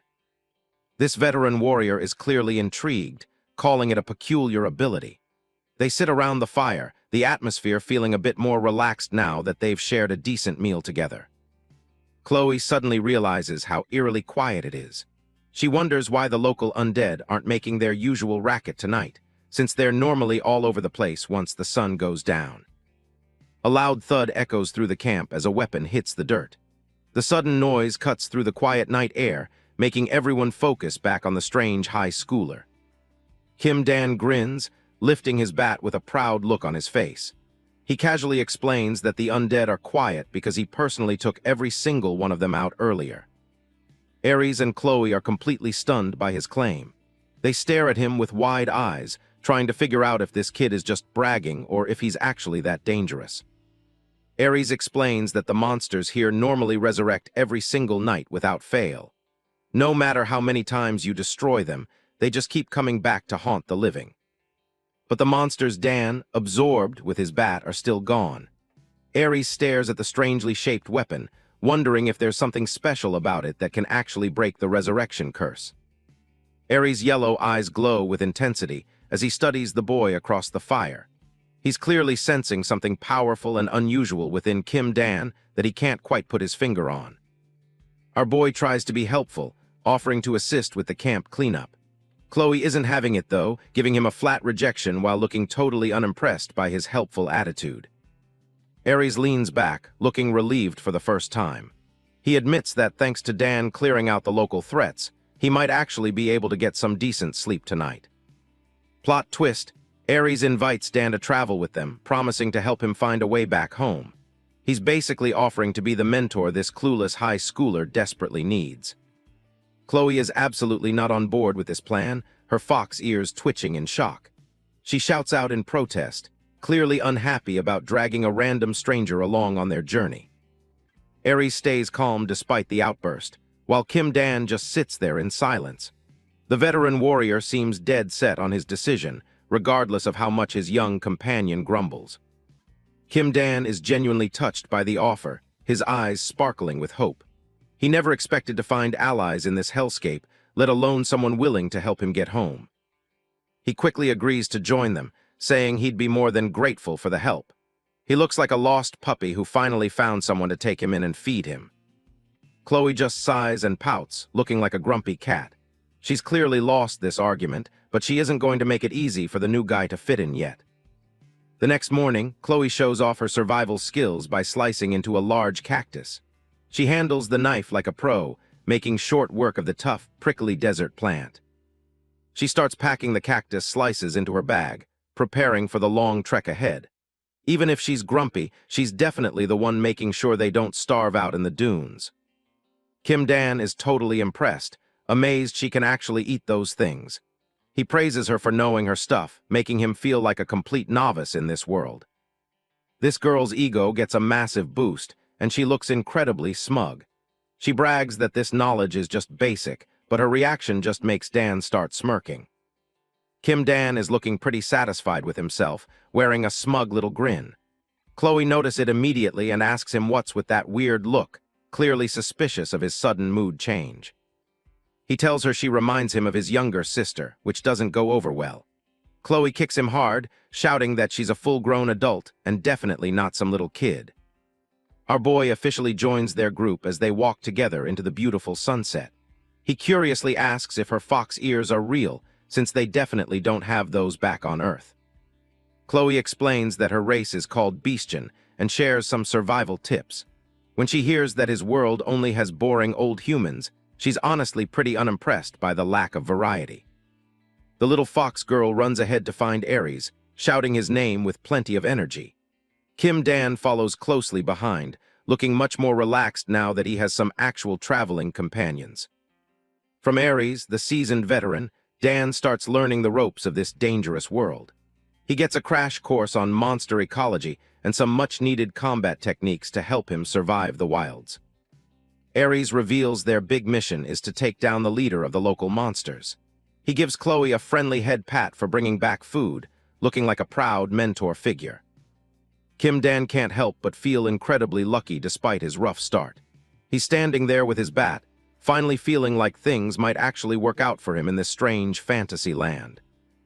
Even though he's still new to this world, he's already convinced that these two are genuinely good people. They've shown him more kindness than he ever expected to find in a monster-infested desert. As night falls, the group sets up a small tent under the glow of a crescent moon. The desert is finally quiet, providing a brief moment of peace after a long day of travel. Dan pulls out that mysterious blue plushy doll, holding it up in his hand. It's a strange little thing with a single horn and one glowing eye, a constant reminder of his journey. Inside the tent, Kim Dan lies awake, staring at the ceiling while Chloe sleeps soundly beside him. He's still trying to process everything that's happened since he left his own world behind. Suddenly, a voice from the darkness asks if he can't sleep. A close-up reveals Dan's wide-open eye as he realizes that Aries is also still awake, keeping watch over their little camp. Aries sits nearby with a lantern, its warm light cutting through the shadows. He seems to sense that the boy has a lot on his mind and is ready to listen if needed. Kim Dan admits that he's just got a lot to think about right now.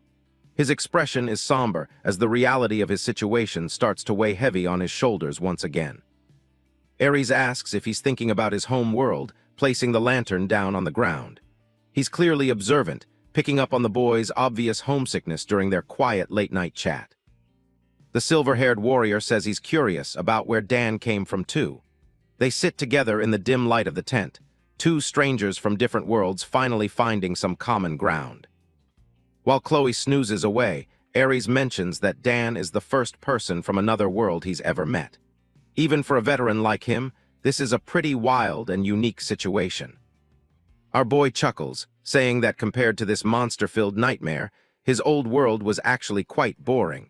He never thought he'd miss the mundane life he used to complain about so much. Aries looks thoughtful, remarking that it must be a very peaceful world if it's that boring. He seems almost envious of a place where survival isn't a constant daily struggle for everyone. It suddenly hits Kim Dan just how peaceful his old life really was.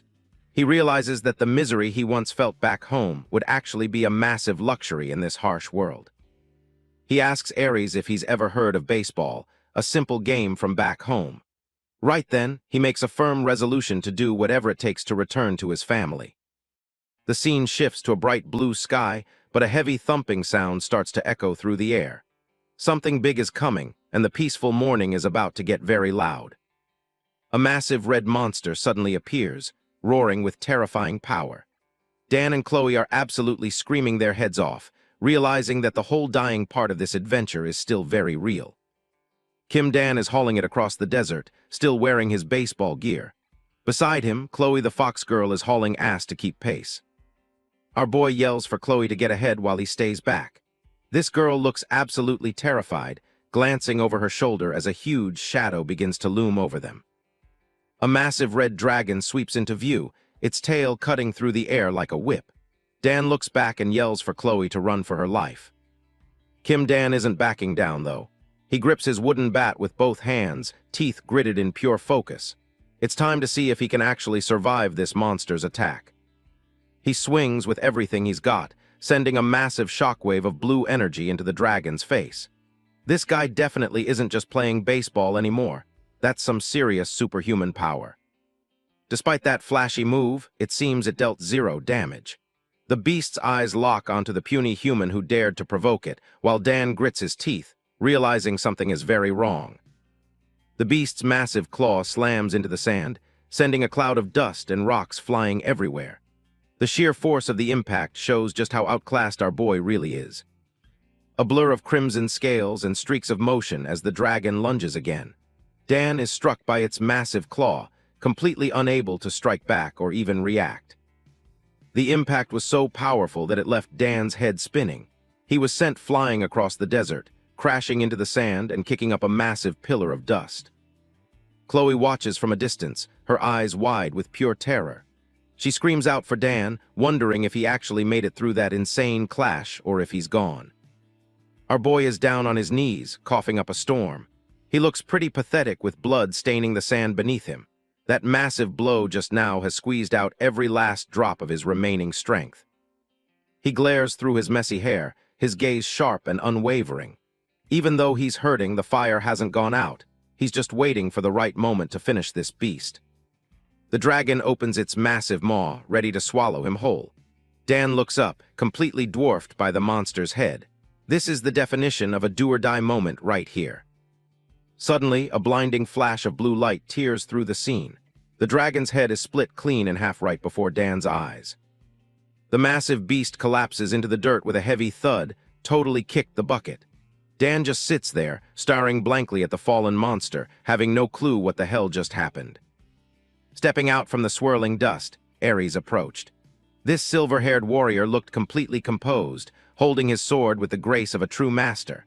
It was crystal clear that he was the one who had unleashed that life-saving strike just now. Ares asks if he's okay, but Chloe isn't having it. She runs over, yelling at the guy for being so late. Dan brushes off the concern, saying this much is nothing. Chloe is still fussing over him, worried sick, while Ares stands back with his usual stoic and unreadable expression. Suddenly, Kim Dan's bat starts acting weird. A strange blue wisp of energy begins to swirl around the wood, almost like it's reacting to the dead dragon lying on the ground. The bat's spectral maw appears, literally devouring the dragon's essence right in front of them. It's creepy as hell, and the energy flow is massive, lighting up the entire desert area. Ares and Chloe both freeze, looking completely stunned. They've seen some crazy stuff in the pit, but this level of soul absorption is definitely something new and very sketchy. As the energy flows into him, Dan's wounds start to knit back together. It's a painful process, but his skin is literally healing itself right before their very eyes. Wild stuff. Our boy stands up looking a bit dazed but fully healed. He looks down at his hands, trying to process the fact that he's not a bloody mess anymore. Magic is crazy. Ares asks if that was the absorption power Dan mentioned earlier. Our boy just gives a shaky grin. It wasn't exactly a fun time, but hey, it got the job done. Ares stares at the empty ground where the dragon once was. No body, no mana, nothing. Dan didn't just kill the beast, he erased it, leaving the warrior in complete shock. Ares stands tall, towering over Kim, Dan, and Chloe. The tension in the air is thick after that dragon fight as the silver-haired warrior prepares to drop some serious news. The veteran warrior stares down our boy with those sharp, unreadable eyes. He's seen Dan's unique power firsthand and knows this kid is the key to something much bigger. Ares finally calls Dan by name, catching the teen off guard. This guy isn't one for small talk, so whatever he's about to say is definitely going to be life-changing.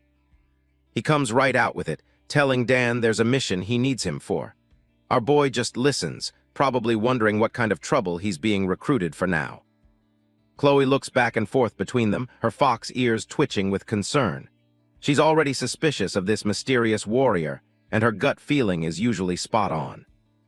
The little fox girl completely loses it, screaming at Ares for being insane. She knows exactly how dangerous the pit is and doesn't want Dan walking into a suicide mission. Ares remains perfectly calm despite the tiny girl's outburst. He's a man of duty and knows that some risks are worth taking, even if they seem completely impossible. Turns out he wants Dan to take on a literal lick. Our boy is sitting by the fire, processing the fact that he's being asked to hunt an undead god.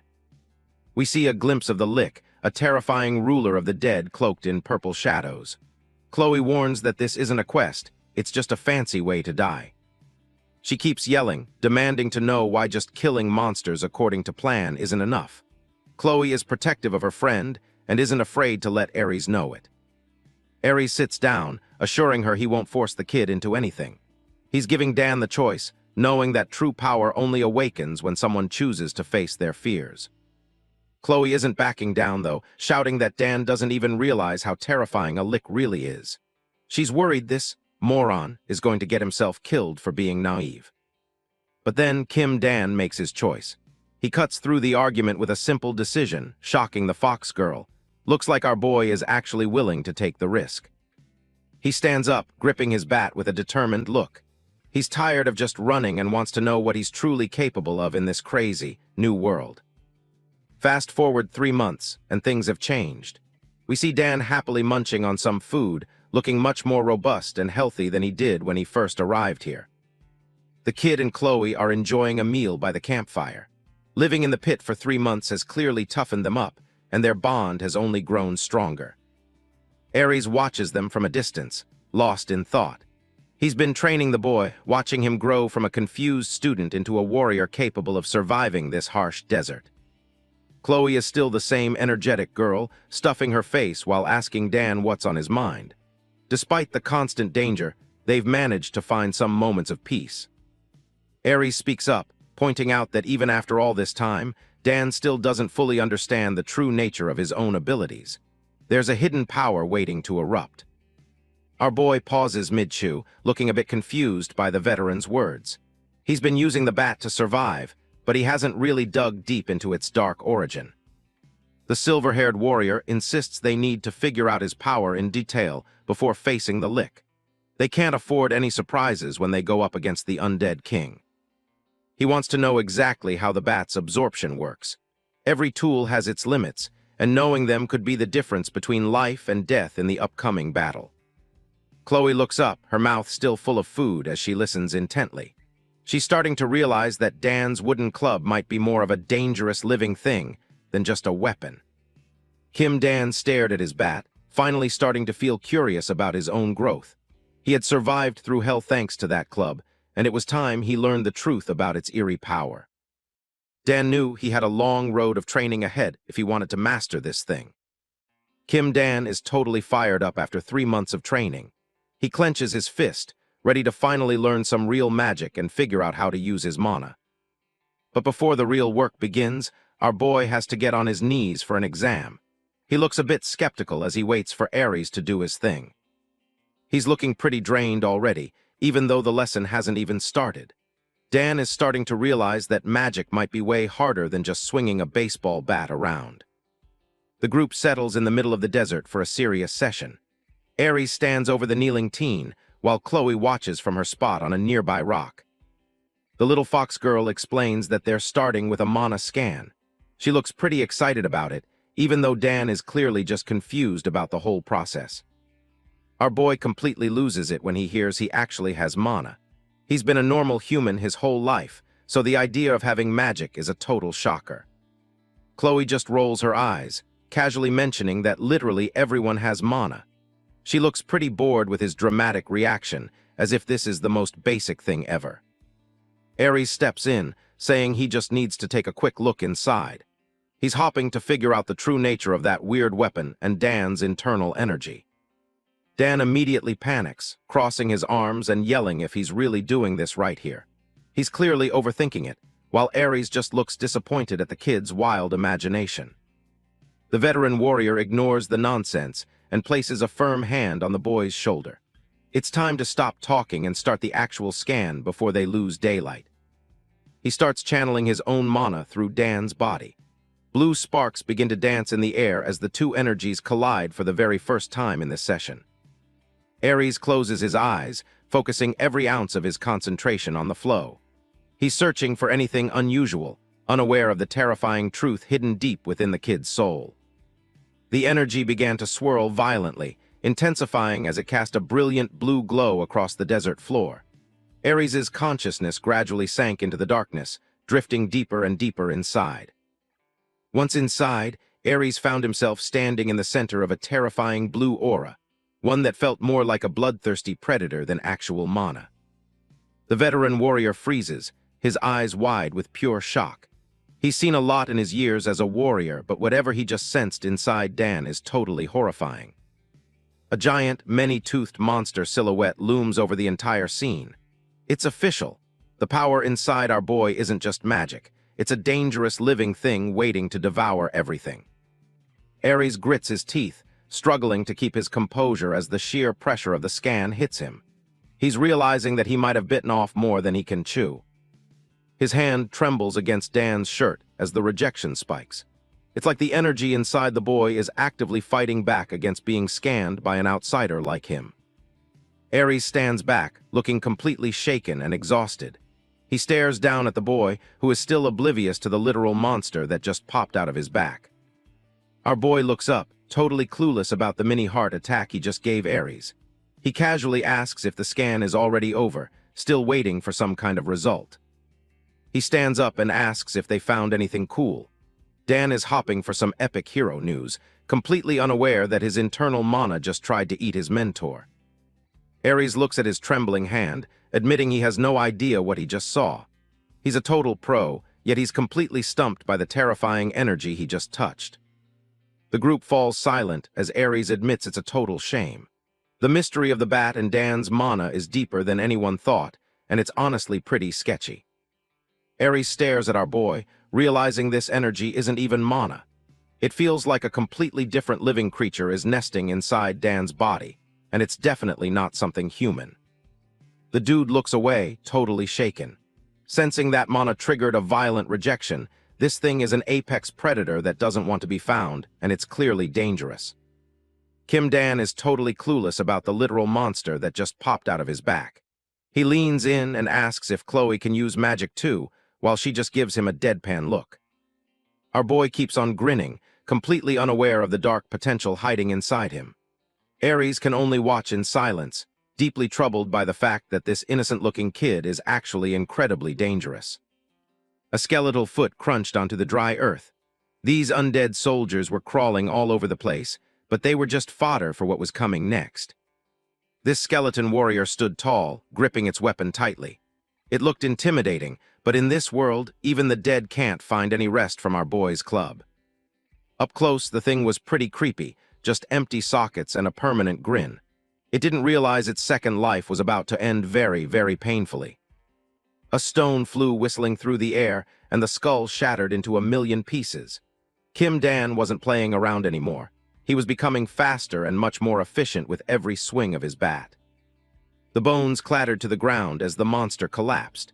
Our boy stood back, barely breaking a sweat after taking down another one of these annoying desert pests. It's been quite a while since Kim Dan first fell into this crazy world. He's lost track of the days, but the constant fighting has definitely changed him. By his own estimate, he's been stuck in the pit for over 3 months now.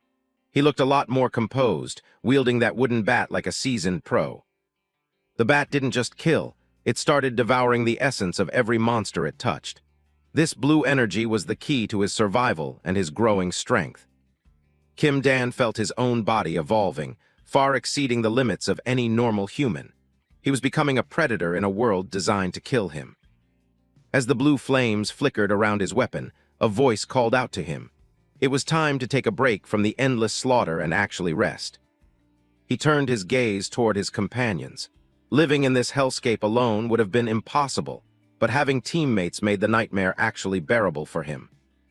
Chloe showed up looking adorable as always, carrying a big basket of bread and potatoes. She's basically become the group's official chef during their 3-month journey. The food didn't last long at all. In a place where you're constantly fighting for your life, a warm meal is worth more than any pile of gold. Our boy finished his bowl with a satisfied grin. There's nothing like a full stomach to make you forget you're surrounded by monsters and death for a moment. The trio sat around the campfire, finally relaxing under the open sky. It was a rare moment of peace for Kim Dan, Aries, and little Chloe. Chloe puffed out her chest, looking super proud of her culinary skills. She claimed this was just basic stuff, but to the guys it was a 5-star feast. The group joked about what was for dinner next, clearly bonding over the simple joy of eating. Chloe was definitely the heart of this weird little found family. Aries watched them with a quiet expression, probably thinking about how well the kid was handling everything. He'd basically handed all the cooking chores to Chloe, though. After the meal, the conversation shifted to business. Aries asked how the training was going, specifically the special technique he'd been trying to teach our boy. Kim Dan sighed, remembering the mana manipulation lessons. He really wanted to be some kind of legendary wizard, but things weren't exactly going according to plan. He looked pretty discouraged, admitting that he couldn't feel a single spark of energy. It turns out that being a physical powerhouse doesn't translate to magical talent. Ares stared at him, realizing the kid might actually have zero aptitude for traditional magic. It was a tough pill to swallow for someone hopping to be a hero. Our boy slumped over, totally bummed out because he couldn't live out his Harks Potter fantasies. He really thought he'd be throwing fireballs by now. Ares tells Dan not to sweat it. Even without active mana, the way the kid's body naturally reacts to it is already pretty terrifying in its own right. He gives Dan a rare smile, promising he'll master mana eventually. For now, being a total beast with a bat is more than enough to give the kid a major confidence boost. Kim Dan bragged about his newfound physical strength, even if he can't use mana yet. He's eager to help fight the Lick and prove his worth to the team. Chloe and Ares watched him, each with a different expression. Chloe looked a bit skeptical, while Ares remained stoic and observant, as if evaluating the boy's potential. Ares dropped a bombshell, telling Kim Dan he won't be fighting the Lick directly at all. Dan was completely caught off guard by the blunt refusal from his mentor. Our boy sat there stunned, trying to process the news. Ares explained that from a normal perspective, Dan might seem strong, but he's not on that level yet. Ares looked away, his profile sharp against the background. He clarified that Dan's level is simply too low to face a real Lick without getting himself killed instantly. He added that Dan's only job is to absorb the corpse once Ares himself has defeated the powerful undead ruler. It's a safer role for the young hero. Dan rubbed his head, a bit embarrassed but accepting the reality. Ares assured him it's for his own safety, so he shouldn't worry about the lack of action. Standing up, Ares told him they'll reach their destination in a few days. He told the kid to get as much rest as possible before the real trouble starts. Dan nodded, looking a bit more serious. He knew he had to be ready for whatever comes next, even if he's just the cleanup crew for this mission. The trio continued their trek across the desert. Chloe led the way with her big backpack, followed by Dan and then the silent, watchful figure of Ares. And just like that, they continued their journey. Dan swung his bat at the skeleton soldiers while Chloe watched in a panic as the undead horde began to close in on them. After the skirmish, they settled down by a campfire. Chloe was cooking up something that smelled amazing while the guys waited patiently for their first meal in days.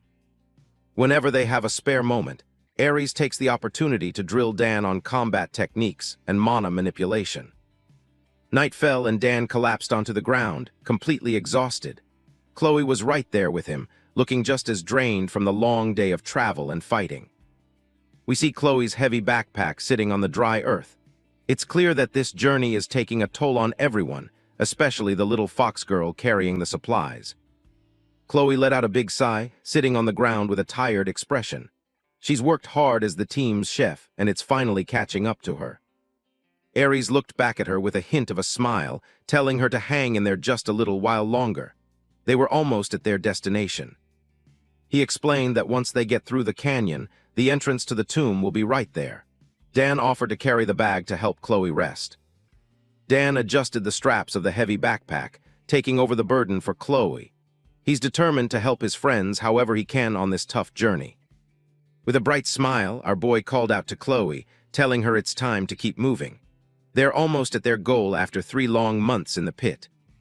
Chloe looked up at him, her eyes wide and hopeful. She's happy to have someone looking out for her like this, and it gives her a little boost. As they move forward, the canyon walls loom high above them. Ares confirmed that they are indeed close to the legendary Lick's tomb, the ruler of this land. Chloe stared ahead, spotting something in the distance. The atmosphere shifted as they approached the dark heart of the canyon where the ancient evil rests in silence. Ares stops and looks back at the group with a serious expression. He confirms they've finally reached the spot they've been searching for all this time. Kim Dan gulps, staring at the massive entrance with a nervous look.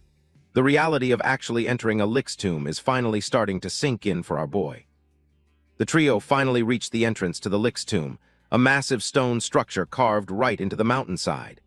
Ares, Chloe, and Kim Dan prepared themselves for the dark journey ahead. They carefully made their way down a dark spiral staircase, the only light coming from the torches on the walls. Kim Dan kept a tight grip on his backpack, feeling the tension. As they entered a massive, empty stone hall, the sheer scale of the tomb became clear. The air felt heavy and cold, a stark contrast to the burning desert heat outside. Our boy noted that the place looked surprisingly clean for an ancient tomb. But Chloe wasn't feeling as optimistic, pointing out that a lack of dust usually means something is still active.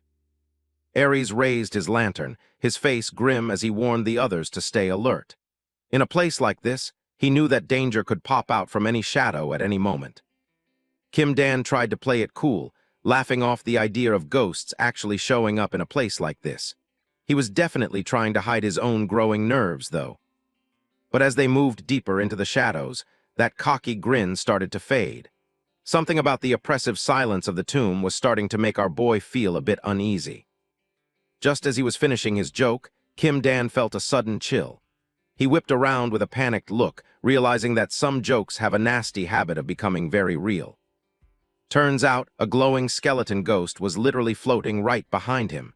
The spooky figure gave a playful wave, clearly enjoying the fact that it had managed to sneak up on them. Our boy totally lost it, letting out a scream that probably echoed through the entire tomb.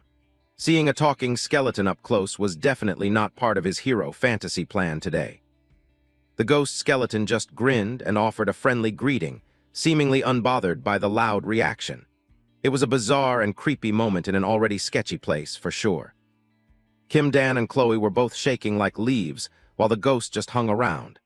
Even Ares seemed a bit drained by the sheer absurdity of encountering a gag ghost here. As they left the glowing residue of the ghost behind, Dan wondered if a wooden club could even hurt a spirit. Ares just told him that having the right mindset was what mattered. High above on a wooden beam, a small rat watched the group with wide eyes. Even the local vermin seemed spooked by the strange intruders walking through these haunted ancient halls. The rat scrambled away as the trio moved deeper into the darkness. Kim Dan took the opportunity to ask Ares for some details about the lick that ruled this land of the dead. Ares looked incredibly serious as he held his lantern high, casting long shadows against the stone walls. He was clearly preparing to explain the terrifying nature of the enemy they were facing. He explained that the lick is the absolute ruler of this land of the dead. Scattered skeletons lay across the floor, serving as a grim reminder of the power this being holds. The silver-haired warrior noted that the lick doesn't just rule. He resurrects and commands a massive army of undead. The entire tomb was essentially a giant barracks for his loyal, unliving soldiers. Ares warned that if the lick ever regained his full strength, he would lead his undead horde to destroy the world. The glowing eyes of the skeletons seemed to confirm his grim words. That's why they needed to defeat him now, before he could fully recover his lost power. Ares effortlessly cut through some wandering skeletons, proving that they were running out of time. But there was a catch. Even if defeated, the lick would just resurrect again in 100 years. This cycle of death and rebirth made him a constant threat to all living things. Kim Dan listened intently, his expression shifting as he realized the weight of their mission. This wasn't just some dungeon crawl. They were trying to stop a world-ending catastrophe from happening. Ares looked at the shattered bones on the ground, mentioning that he had seen Kim Dan's unique ability. Our boy's power to permanently erase monsters was the key they had been missing. The warrior figured that if Dan could wreck the undead like that, their boss wouldn't stand a chance either. This gave the whole team a sudden burst of hope. Our boy just took it all in, realizing he was now their secret weapon. They kept walking, the air getting colder as they headed deeper into the tomb's heart. Then Dan spoke up, sounding a bit dissatisfied, claiming he understood and that it probably wasn't that hard. Ares noticed this and shot a glance at the kid as they ventured deeper. The group continued through the dark stone corridors of the catacombs. Ares picked up on the dissatisfaction in Dan's voice, while Dan himself wondered if his wooden bat would truly perform as planned when the battle broke out. Dan owned up to the fact that his powers weren't a catch-all for every beast they ran into. As his teammates looked on, he came clean, admitting that the inner workings of his strength were still a total mystery, even to himself. As Dan's voice rang out through the chilling stone halls, a heavy silence followed. The tomb's stifling air and the realization of how reckless their plan actually was began to crush everyone's spirits. Suddenly, Ares's eyes widened. A bead of sweat rolled down his face as he realized that something was horribly wrong. Chloe cried out in a panic, trying to stay optimistic while shouting for Kim Dan to wait. She realized too late that the boy had walked right into a dangerous trap. Kim Dan stopped and glanced back, looking completely confused by the sudden outburst from his friends. He hadn't noticed the floor beginning to glow with a strange, purple light beneath him. He started to ask why they weren't following him, but his words trailed off as the light grew blindingly bright. The air around him crackled with intense, forbidden magical energy. Ares let out a desperate roar, his face contorted with fear for the boy's safety. He screamed at Kim Dan to get out of there immediately, but it was already too late. Kim Dan stood frozen in the center of a massive, glowing magic circle.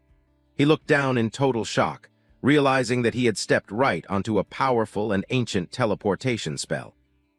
Our boy's face went pale as the purple light enveloped him completely. He barely managed to mutter a confused question before the magical trap was fully triggered, leaving his fate unknown. Poof, in the blink of an eye, Dan vanished, leaving behind only the fading trails of purple magic light as they slowly dissipated into the air. Ares and Chloe were frozen in shock for a few seconds, staring blankly as the magical trap sprang into action. With eyes wide and mouths agape, the duo were paralyzed by a wave of genuine panic. Before anyone can move, the magic vortex swallows Kim Dan whole and vanishes. Ares and Chloe are left standing there in silence, realizing their teammate was just snatched away by the dungeon.